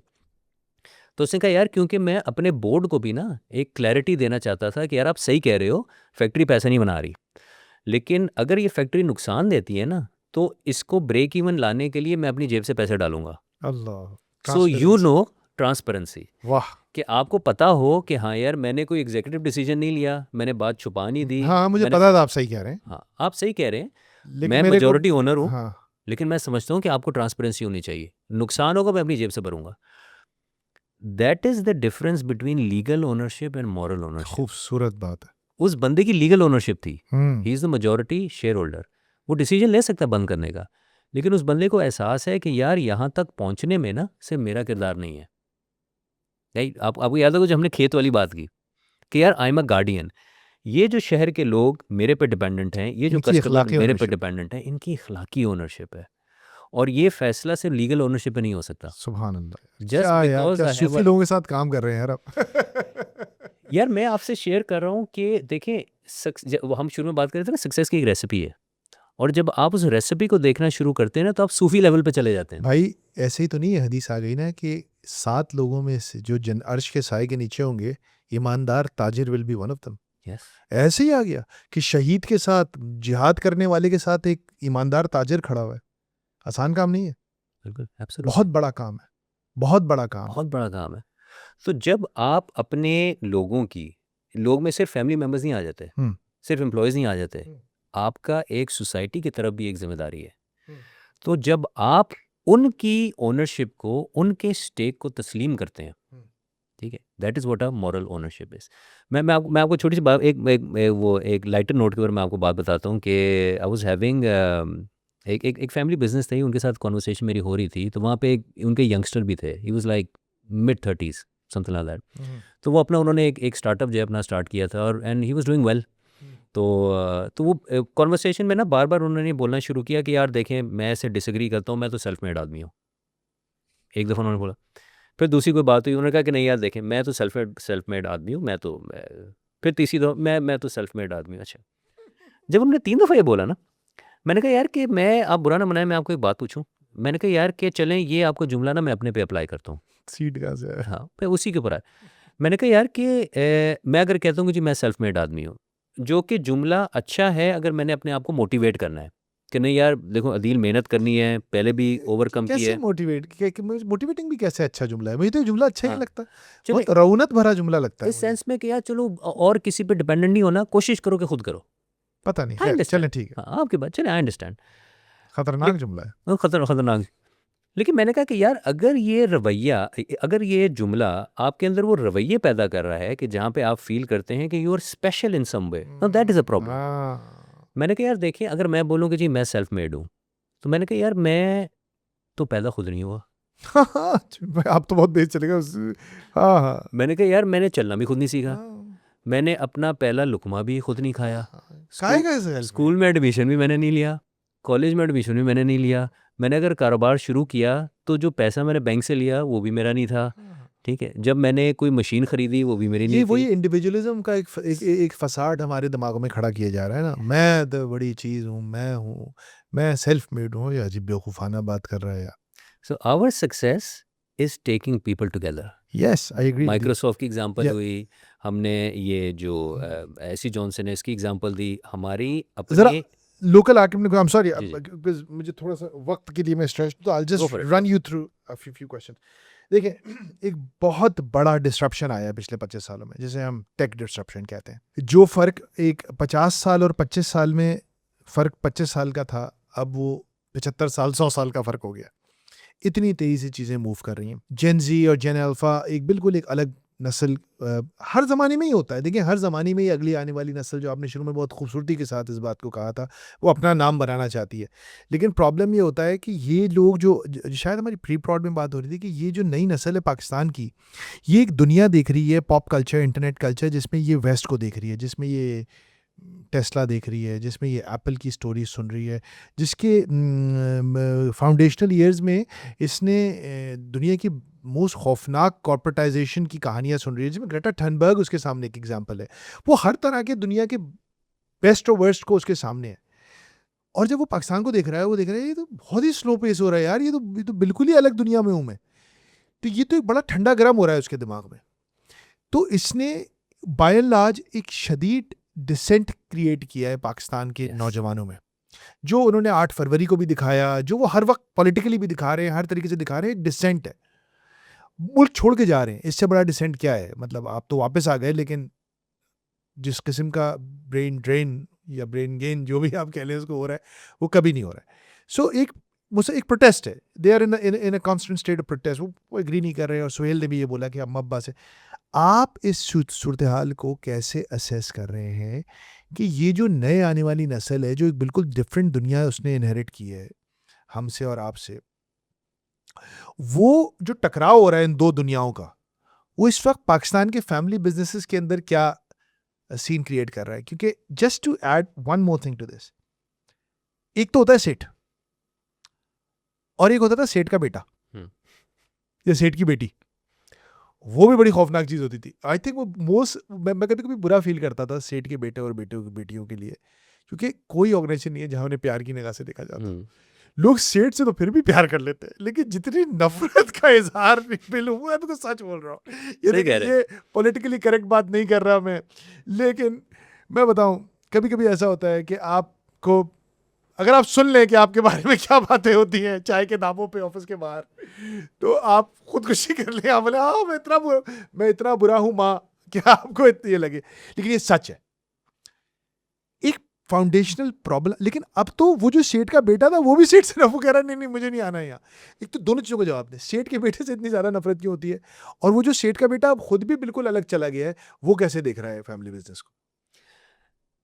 पहले सेठ का बेटा। आपने सही एक मज़े की चीज़ बोली और ये एक्चुअली होता है। अच्छा और उसके कुछ हद तक हम रीज़न्स समझ भी सकते हैं कि क्यों होता है। देखिए बाकियों की जो रिज़ेंटमेंट होती है, क्योंकि बाकियों को ये इम्प्रेशन जाता है जो काफ़ी हद तक ठीक भी होता है कि यार मेरिट की पामाली हुई है। ठीक होता है सर।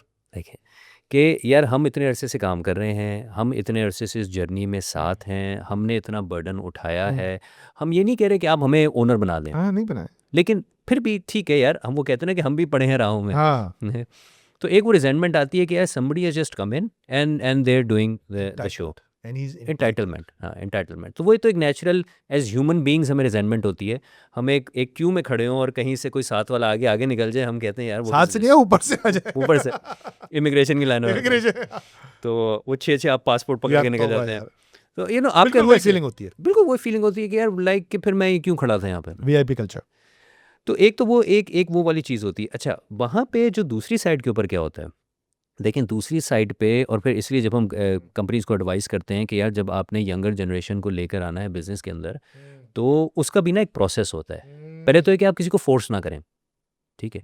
बिज़नेस में आने के लिए 2-3 इंग्रेडिएंट्स की ज़रूरत होती है कि सबसे पहले तो डिज़ायर होना चाहिए कि क्या वो लड़का लड़की आना भी चाहता है या नहीं आना चाहता, ठीक है। उसके बाद आपकी फिर कैपेबिलिटी और एक्सपीरियंस होना चाहिए कि यार क्या वो टेक्निकल स्किल्स हैं कि जिस एरिया में आप डालने लगे हो। और तीसरा टेम्परामेंट, कि क्या वो टेम्परामेंट है या नहीं है। तो ये 3 चीज़ें, डिज़ायर, आपके टेक्निकल स्किल्स या बिज़नेस स्किल्स कह लें, और तीसरा आपका टेम्परामेंट, ये जो एंटाइटलमेंट के साथ डील करता है, जो टेम्परामेंट। जो एंटाइटलमेंट के साथ डील करता है। मतलब एक कॉमेडियन है जिमी कार, उसने बहुत अच्छा डिफाइन किया, बहुत ही लुडिक्रस जोक्स करता है, लेकिन ये बात अच्छी हुई। उसने बोला एंटाइटलमेंट और एम्बिशन का फ़र्क क्या है। एम्बिशन अच्छा क्यों है कि आपको एक मंजिल नज़र आ रही है, दूर है, आप वहाँ पहुँचना चाहते हैं, आपको अच्छी लगती है, आप कहते हैं अच्छा इस मंजिल पे पहुँचने के लिए मैं ये करूँगा ना तो मैं इस मंजिल पे पहुँच जाऊँगा, ये एम्बिशन है। कह रहे हो एंटाइटलमेंट ये है कि एक मंजिल नज़र आ रही है, अच्छी लग रही है, और आप कहते हैं ये तो मेरा हक है, हाँ। मैं उस प्रोसेस से गुजरने के लिए तैयार नहीं हूँ उस मंजिल के। कह रहे हैं ये एंटाइटलमेंट है और ये टॉक्सिक है। तो सेठ का बेटा तो एंटाइटल्ड होता है बॉस, हाँ। कहाँ गुजरता है प्रोसेस से, देखा है आपने?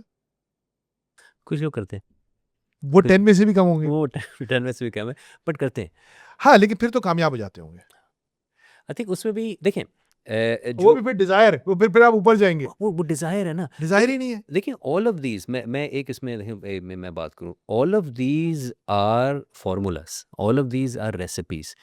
देखिए इवेंचुअलिटी गारंटी सिर्फ अल्लाह को पता है, हाँ कि क्या चलेगा। ठीक है, क्या इन दी एंड होना क्या है। देखिए हम मेडिसिन में भी करते हैं ना कि we try different combination of medicine, operation करते हैं, फिर कहते हैं यार अल्लाह पे छोड़ दें। बिल्कुल ऐसे ही होता है। तो इसके अंदर ये है कि ये वो रेसिपीज़ होती हैं कि जहाँ पे मेजॉरिटी केसेस में हमने देखा है कि सक्सेस मिल जाती है if you actually follow this route. आपने बताया डिजायर, डिज़ायर हो कॉम्पिटेंस गया, कॉम्पिटेंस हो और गई और टेम्परामेंट। टेम्परामेंट। लेकिन टेम्परामेंट तो कॉम्पिटेंस का हिस्सा नहीं है।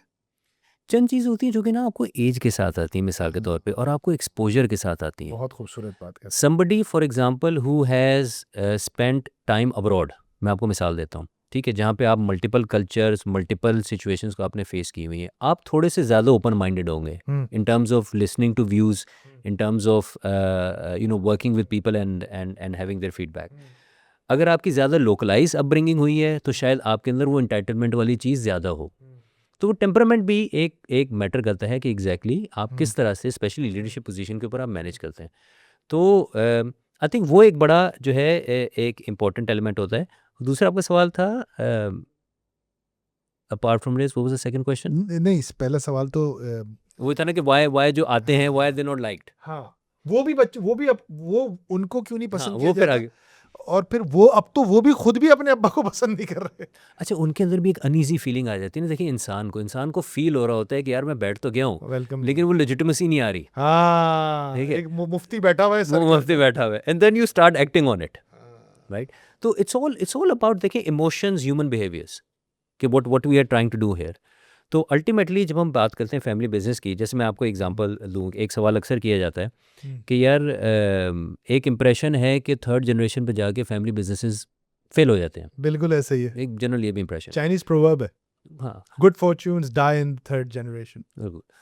तो मैं उसको बोलूँगा कि वैसे एक सच्ची बात है, इस तरह की कोई हार्ड स्टैटिस्टिकल डेटा एग्जिस्ट नहीं बिल्कुल करता नहीं कि कह रहे जिसके हैं। बेसिस पे हाँ हम हाँ, कह सकें। फोर्ड चल रही है अभी तक, जीएम चल रही है। काफ़ी जो हैं हाँ, बहुत बिजनेसेस, है। लेकिन ये ज़रूर है कि आफ्टर सेकंड या third generation family businesses do run into a predictable pattern of problems. बिल्कुल ठीक है। ये तो और ये जो 40 फैमिलीज हैं जिनका हमने जिक्र किया, ये सब अब तीसरी पीढ़ी में पहुंच गए, तकरीबन पहुंच रहे हैं।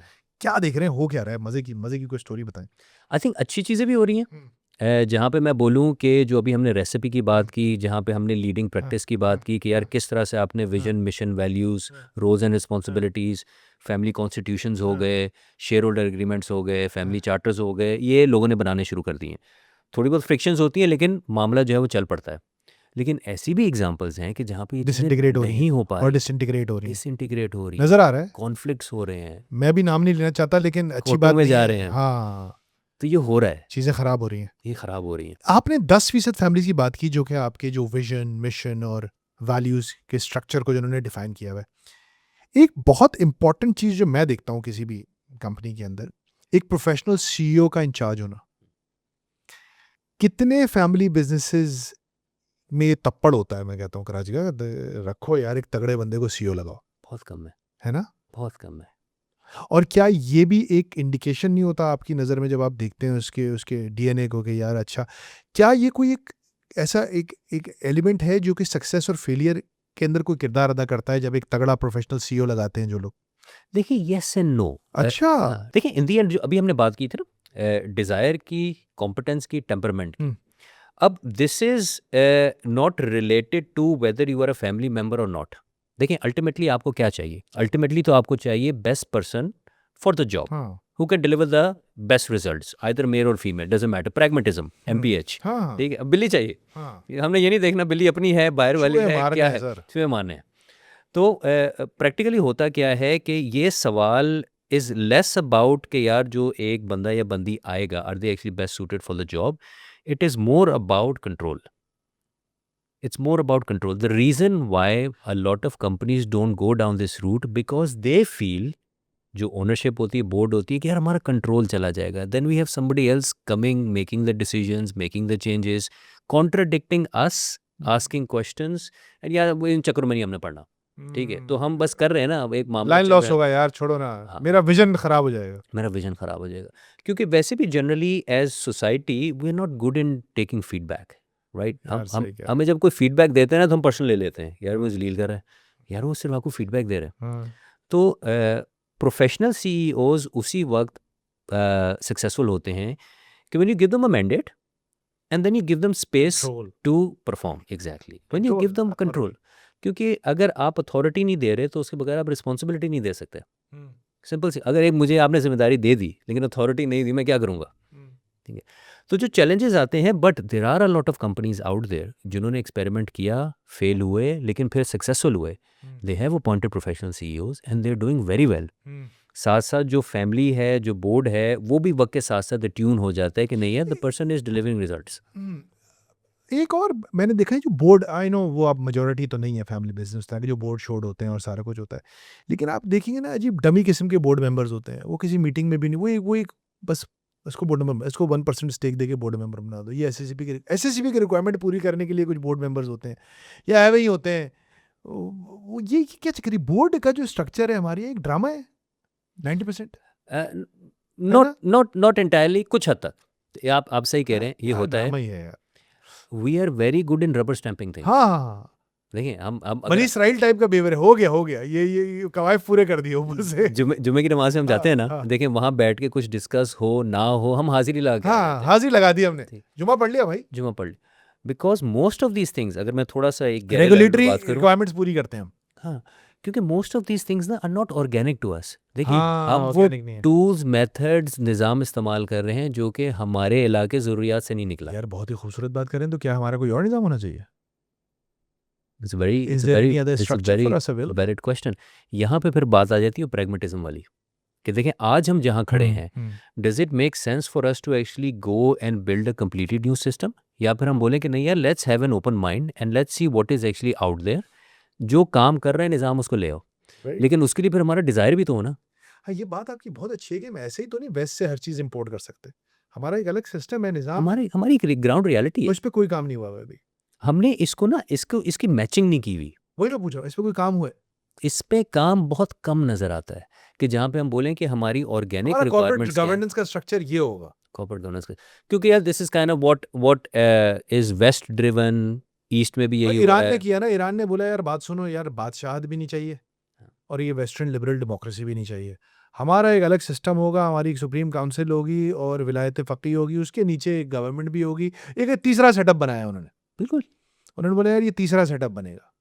सो देयर इज नो, उन्होंने इस्लामिक डेमोक्रेसी का सेटअप बनाया ना, सॉर्ट ऑफ इस्लामाइज्ड डेमोक्रेसी. एक अपना बनाया. हाँ. सो हमारे यहाँ कॉर्पोरेट गवर्नेंस का कहीं है वेस्ट ईस्टर्न वर्ल्ड में, मुस्लिम कंट्रीज में कहीं कोई ऐसा अपना हमारे कल्चर के हिसाब से स्ट्रक्चर बना है, या हम देखिए- सब वेस्ट को ही फॉलो कर रहे हैं? देखिए, जो अगर हम बात करें फॉर्मलाइज स्ट्रक्चर की, तो वो तो प्रिडोमिनेटली वही है कि जो कि एक वेस्टर्न हमें कॉन्सेप्ट आया हुआ है in terms of how to manage organizations in the contemporary world. कि जहाँ पे हम बात करते हैं यार बोर्ड्स होने चाहिए, ऑडिटर्स होने चाहिए, हम बात करते हैं कि ऑर्गेनाइजेशन के स्ट्रक्चर क्या होने चाहिए. हाँ, एक चीज़ अब ज़रूर हो रही है. देखें, एक चीज़ क्या हो रही है कि AI के आने के बाद काफ़ी वो स्ट्रक्चर्स जो है ना, वो ऑटोमेटिकली चेंज हो रहे हैं. क्यों चेंज हो रहे हैं? क्योंकि ऑर्गेनाइजेशंस के अंदर पावर डायनामिक्स भी चेंज हो रही हैं. क्योंकि अब क्या हो रहा है, and more so in the next 5 years, the person that has a fundamentally better understanding of AI will be able to influence more and more activity within the business. तो उससे स्ट्रक्चरिंग जो है ना ऑटोमेटिकली चेंज होना शुरू हो जाएगी. तो एक चीज़ तो हमें देखें एक जेन में रखनी है कि यस, हमारे लोकल प्रॉब्लम्स हैं, हमारी लोकल न्यूआंसेस हैं जिनसे हम डील करते हैं, लेकिन एक ग्लोबल डिसरप्शन भी इस वक्त हो रही है हम इतना आइसोलेशन में नहीं चल सकते. और अच्छी खासी हो रही है. हाँ, अच्छी, we are living in very unpredictable times. बिल्कुल ठीक. तो but at the same time that's what makes it exciting कि now we can carve out our own path. And even more important for youngsters to take charge of things, because Yes. क्योंकि वो उनकी understanding about technology is drastically different from someone who is 60 years old. Corporate leadership की आप बात करते हैं, मुझे नहीं पता फैमिली बिजनेस में जो जनरल लीडरशिप है, उम्र क्या है लोगों की? ऐसे ही पूछ रहा हूँ, trivia. Mostly I would say in their 60s, 70s, 80s. Wow. And it's the same with the rest of the country as well. अगर आप वही dynamics पूछ रहा हूँ, देखें, वही पूछ रहा हूँ. हाँ, कि that's Do we kind of need what to say leadership more? is. I mean, of course we do. क्योंकि देखिए लीडरशिप जो अभी हमने मतलब 70-80 साल का बंदा अभी लीडरशिप में, हमारी पार्लियामेंट में भी एवरेज उम्र पता नहीं कोई 60-65 साल है, हमारे कंपनीज के अंदर भी ओनरशिप 70-80 साल की है, और ये मुल्क साला 20 करोड़ लोग, इसके अंदर 15 करोड़ लोग जो हैं वो 30 साल से कम के हैं. यार इसमें पता है क्या? इतना बड़ा gap between the followers and the leaders. ये तो चलिए बड़ा बड़ा अच्छा है कि कभी मौका मिले तो हम इसके ऊपर एक सेपरेट वो पूरे पॉडकास्ट कर सकते हैं कि our definition of leadership is got nothing to do with age, authority, age या कुर्सी, it's got nothing to do with that. बिल्कुल सही कह रहे हैं। Leadership is a choice. It's a आज अगर behavior. मैं डिसाइड कर लूँ कि यार मेरे पास एक विजन है, मैं समझता हूँ इससे बेहतरी होगी, मैं लोगों को इन्फ्लुएंस कर सकता हूँ, मोबिलाइज कर सकता हूँ उस डायरेक्शन में जाने के लिए, आई एम ए लीडर। बिल्कुल, it's a behaviour, it's behaviour, it's not a title. It's not a title. तो वो जो एक टाइटल की जुस्तजू है ना, वो तो हमने बात की, जो कि मैं समझता हूँ कि आहिस्ता आहिस्ता जनरेशंस में फिर ये कम होती जाएगी चीज़, क्योंकि the world is changing. Yes, and हमारे ज़हन पे यार, हमारे यहाँ तो सरकारी नौकरी जो है, सर ये आया कहाँ से है? We were saying, I don't know if we discussed this in this podcast, कि the British gave us 3 things, right? चाय, सरकारी नौकरी और फुटबॉल। हम्म। तो फुटबॉल जो एक ही वाहिद अच्छी चीज़ थी, वो हमने कुछ भी नहीं किया, और चाय और हमने सरकारी क्रिकेट ले नौकरी लिया। हमने कहा है, हमें सरकारी नौकरी से इश्क है। सरकारी नौकरी में क्या है सर? इतने साल की सर्विस के बाद 17 ग्रेड, इतने साल की सर्विस के बाद 18 ग्रेड। इससे ज़्यादा टॉक्सिक कोई तरीका हो सकता है ग्रोथ का कि मैं अपनी उम्र किसी जगह, मैंने बड़े वहाँ झक मारी हो और मेरे टाइटल के हिसाब से मेरे नंबर ऑफ प्लॉट्स बढ़ रहे हैं, मेरी पेंशन हाँ। बढ़ रही है, तो इसीलिए टाइटल इंपॉर्टेंट हो गए ना, इसीलिए टाइटल इंपॉर्टेंट हो गया। And state has been in the business of everything, everything. तो उसने डिक्टेट किया कि टाइटल इंपॉर्टेंट है। हाँ। उसने लीडरशिप को एक टाइटल में कन्वर्ट कर दिया, and that is the problem. You so rightly said. एक आखिरी में सबसे इंपॉर्टेंट सवाल, मैं एक सेठ हूँ जी, आपने मुझे 1-1.5 घंटे से अभी आप मुझे समझा रहे हैं जी ये मसले हैं वो, मैं क्यों करूं, मैं क्यों जाऊं इस रास्ते पे, हम क्यों चलें उस राह पर जिस राह पर अदील शाहिद साहब हमें चलने का बोल रहे हैं, इस पे मुझे आगे जाके क्या मिलेगा जो मुझे यहाँ नहीं मिल जाएगा, ये तो बताएं। हाँ, देखिए, in the end what we are trying to do here from a family business perspective, it's not a philosophy that we are trying to impose on somebody. So मेरा मकसद बिल्कुल भी, जब भी मैं क्लाइंट्स के साथ डिस्कशंस कर रहा होता हूँ, ये नहीं होता कि मैं उनको जाके बोल रहा हूँ कि जी मेरे पास कोई मैजिक छड़ी है और मैं आया हूँ और आप ये मैजिक छड़ी हिलाएंगे ना तो आपके सारे मसले हल हो जाएंगे और आपका बिजनेस डबल हो जाएगा और खुशियाँ ही खुशियाँ हो जाएंगी। This is not kind of how it works. It's more about asking questions from businesses, trying to understand कि उनके स्पेसिफिक चैलेंजेस क्या हैं, और उन चैलेंजेस के लिए फिर बेस्ड ऑन आवर एक्सपीरियंस वो टूल्स मेथड्स उनसे शेयर करने हैं कि यार देखें आप ये कर सकते हैं। For example, if I actually go to somebody, आपकी बात बिल्कुल सही है, एंड समबडी सेज कि यार आई हैव अदील, I literally have no problems, right, मैं खुश हूँ, बिजनेस सही जा रहा है, लोग खुश हैं, फैमिली खुश है, तो मैं बोलूँगा जी बहुत मज़ा आया, चाय पिलाएं, कॉफ़ी पीते, एंड देन अस्सलाम वालेकुम, फिर मुलाकात होती है। तो this is not a thing where we trying to, it's not a commoditize product where we trying to sort of impose on people.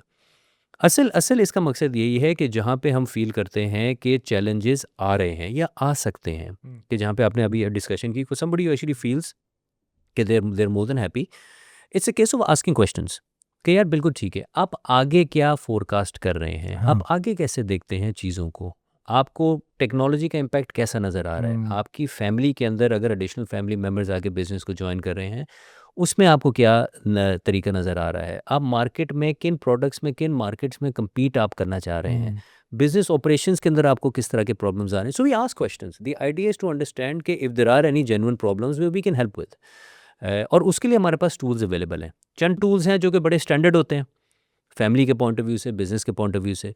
तो हमारा मकसद है कि कैपेबिलिटी डेवलप करना, नॉट नेसेसरली कि हम वो जो पुरानी सेइंग है ना कि वो मछली दे दें, हम मछली पकड़ना सिखा दें।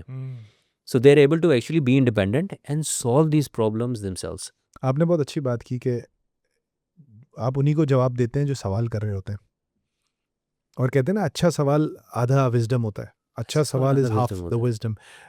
एक आखिरी सवाल बिल्कुल, एक नौजवान है जो इस मुल्क के स्टेट कल्चर में फंसा हुआ है, उसके लिए क्या पैगाम है आपका? देखिए, उसके लिए तो मैं इस तरह से पैगाम दूंगा कि life, how I view life, देखिए life is not necessarily about winning losing, right, life is not necessarily binary कि यार मैंने क्या खोया क्या पाया।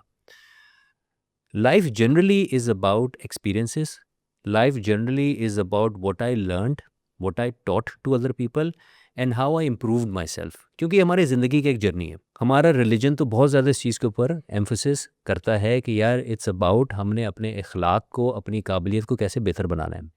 सो if you do find yourself stuck कि नहीं यार अब एक जगह में मैं फंस गया हूँ, अल्टीमेट तो आपकी रिस्पॉन्सिबिलिटी है ना कि आपने अपनी कैपेबिलिटी को डेवलप करना है और आपने वैल्यू एडिशन करनी है, राइट? अगर वो वैल्यू एडिशन को कोई रिकग्नाइज नहीं करता, फाइन, आई अंडरस्टैंड पेनफुल होता है बट फाइन, लेकिन आपका जो असल असासा था वो आपका एक्सपीरियंस, आपका वो बिल्ड हो गया। और जनरली लाइफ में होता यही है कि आप ज़्यादा सीखते हो फेलियर से, मुश्किल हालात से, एज़ कम्पेयर टू अच्छे हालात से। वंस आपका कैपेबिलिटी बिल्ड हो गई, आपका स्किल बिल्ड हो गया, आपके पास ऑप्शंस आ जाते हैं। आपको एक जगह नहीं पसंद आ रही, नहीं मज़ा आ रहा, कोई बात नहीं, एक अल्लाह ने ज़िंदगी दी है, अल्लाह की ज़मीन बहुत बड़ी है। Either you can go somewhere else, आप अपना काम स्टार्ट कर सकते हो, या अपने उसी एनवायरनमेंट के अंदर जस्तजू तो कर सकते हो ना कि यार चलो थोड़े हालात बेहतर बना लें। तो you have options available. Problem क्या आती है जब अगर आपका स्किल डेवलप नहीं हुआ हुआ, because then you don't have options, absolute competency नहीं है आपकी। कॉम्पिटेंसी नहीं है। तो आपने हिम्मत उस सेंस में नहीं हारनी, क्योंकि हर वक्त बेशक अगर आपको फील हो रहा है कि मैं फंसा हुआ भी हूँ, as long as your skill is developing, then you should be it's fine. Worth it. और I land it on the हदीस ऑफ द प्रॉफिट सल्लल्लाहु अलैहि वसल्लम, जब उन्होंने फरमाया कतब अलैकुमुल इहसान, कि अल्लाह ने इंसानों पर एक्सेलेंस को फ़र्ज़ किया है। तो भैया ये सिर्फ एक अच्छे पॉजिटिव प्रोफेशनल एनवायरनमेंट में नहीं फ़र्ज़ किया है, इसके साथ कोई कंडीशंस नहीं है, हर जगह फ़र्ज़ किया है। So that's what we should strive for and that's what we are trying to do here. Fantastic conversation, मज़ा आया, खुश रहिए, थैंक अल्लाह यू। ताला आपको बहुत कामयाबियाँ दे, और let's hope for future collaborations will. इंशाल्लाह, thanks a lot. Thank you. Thank you. हाफिज़।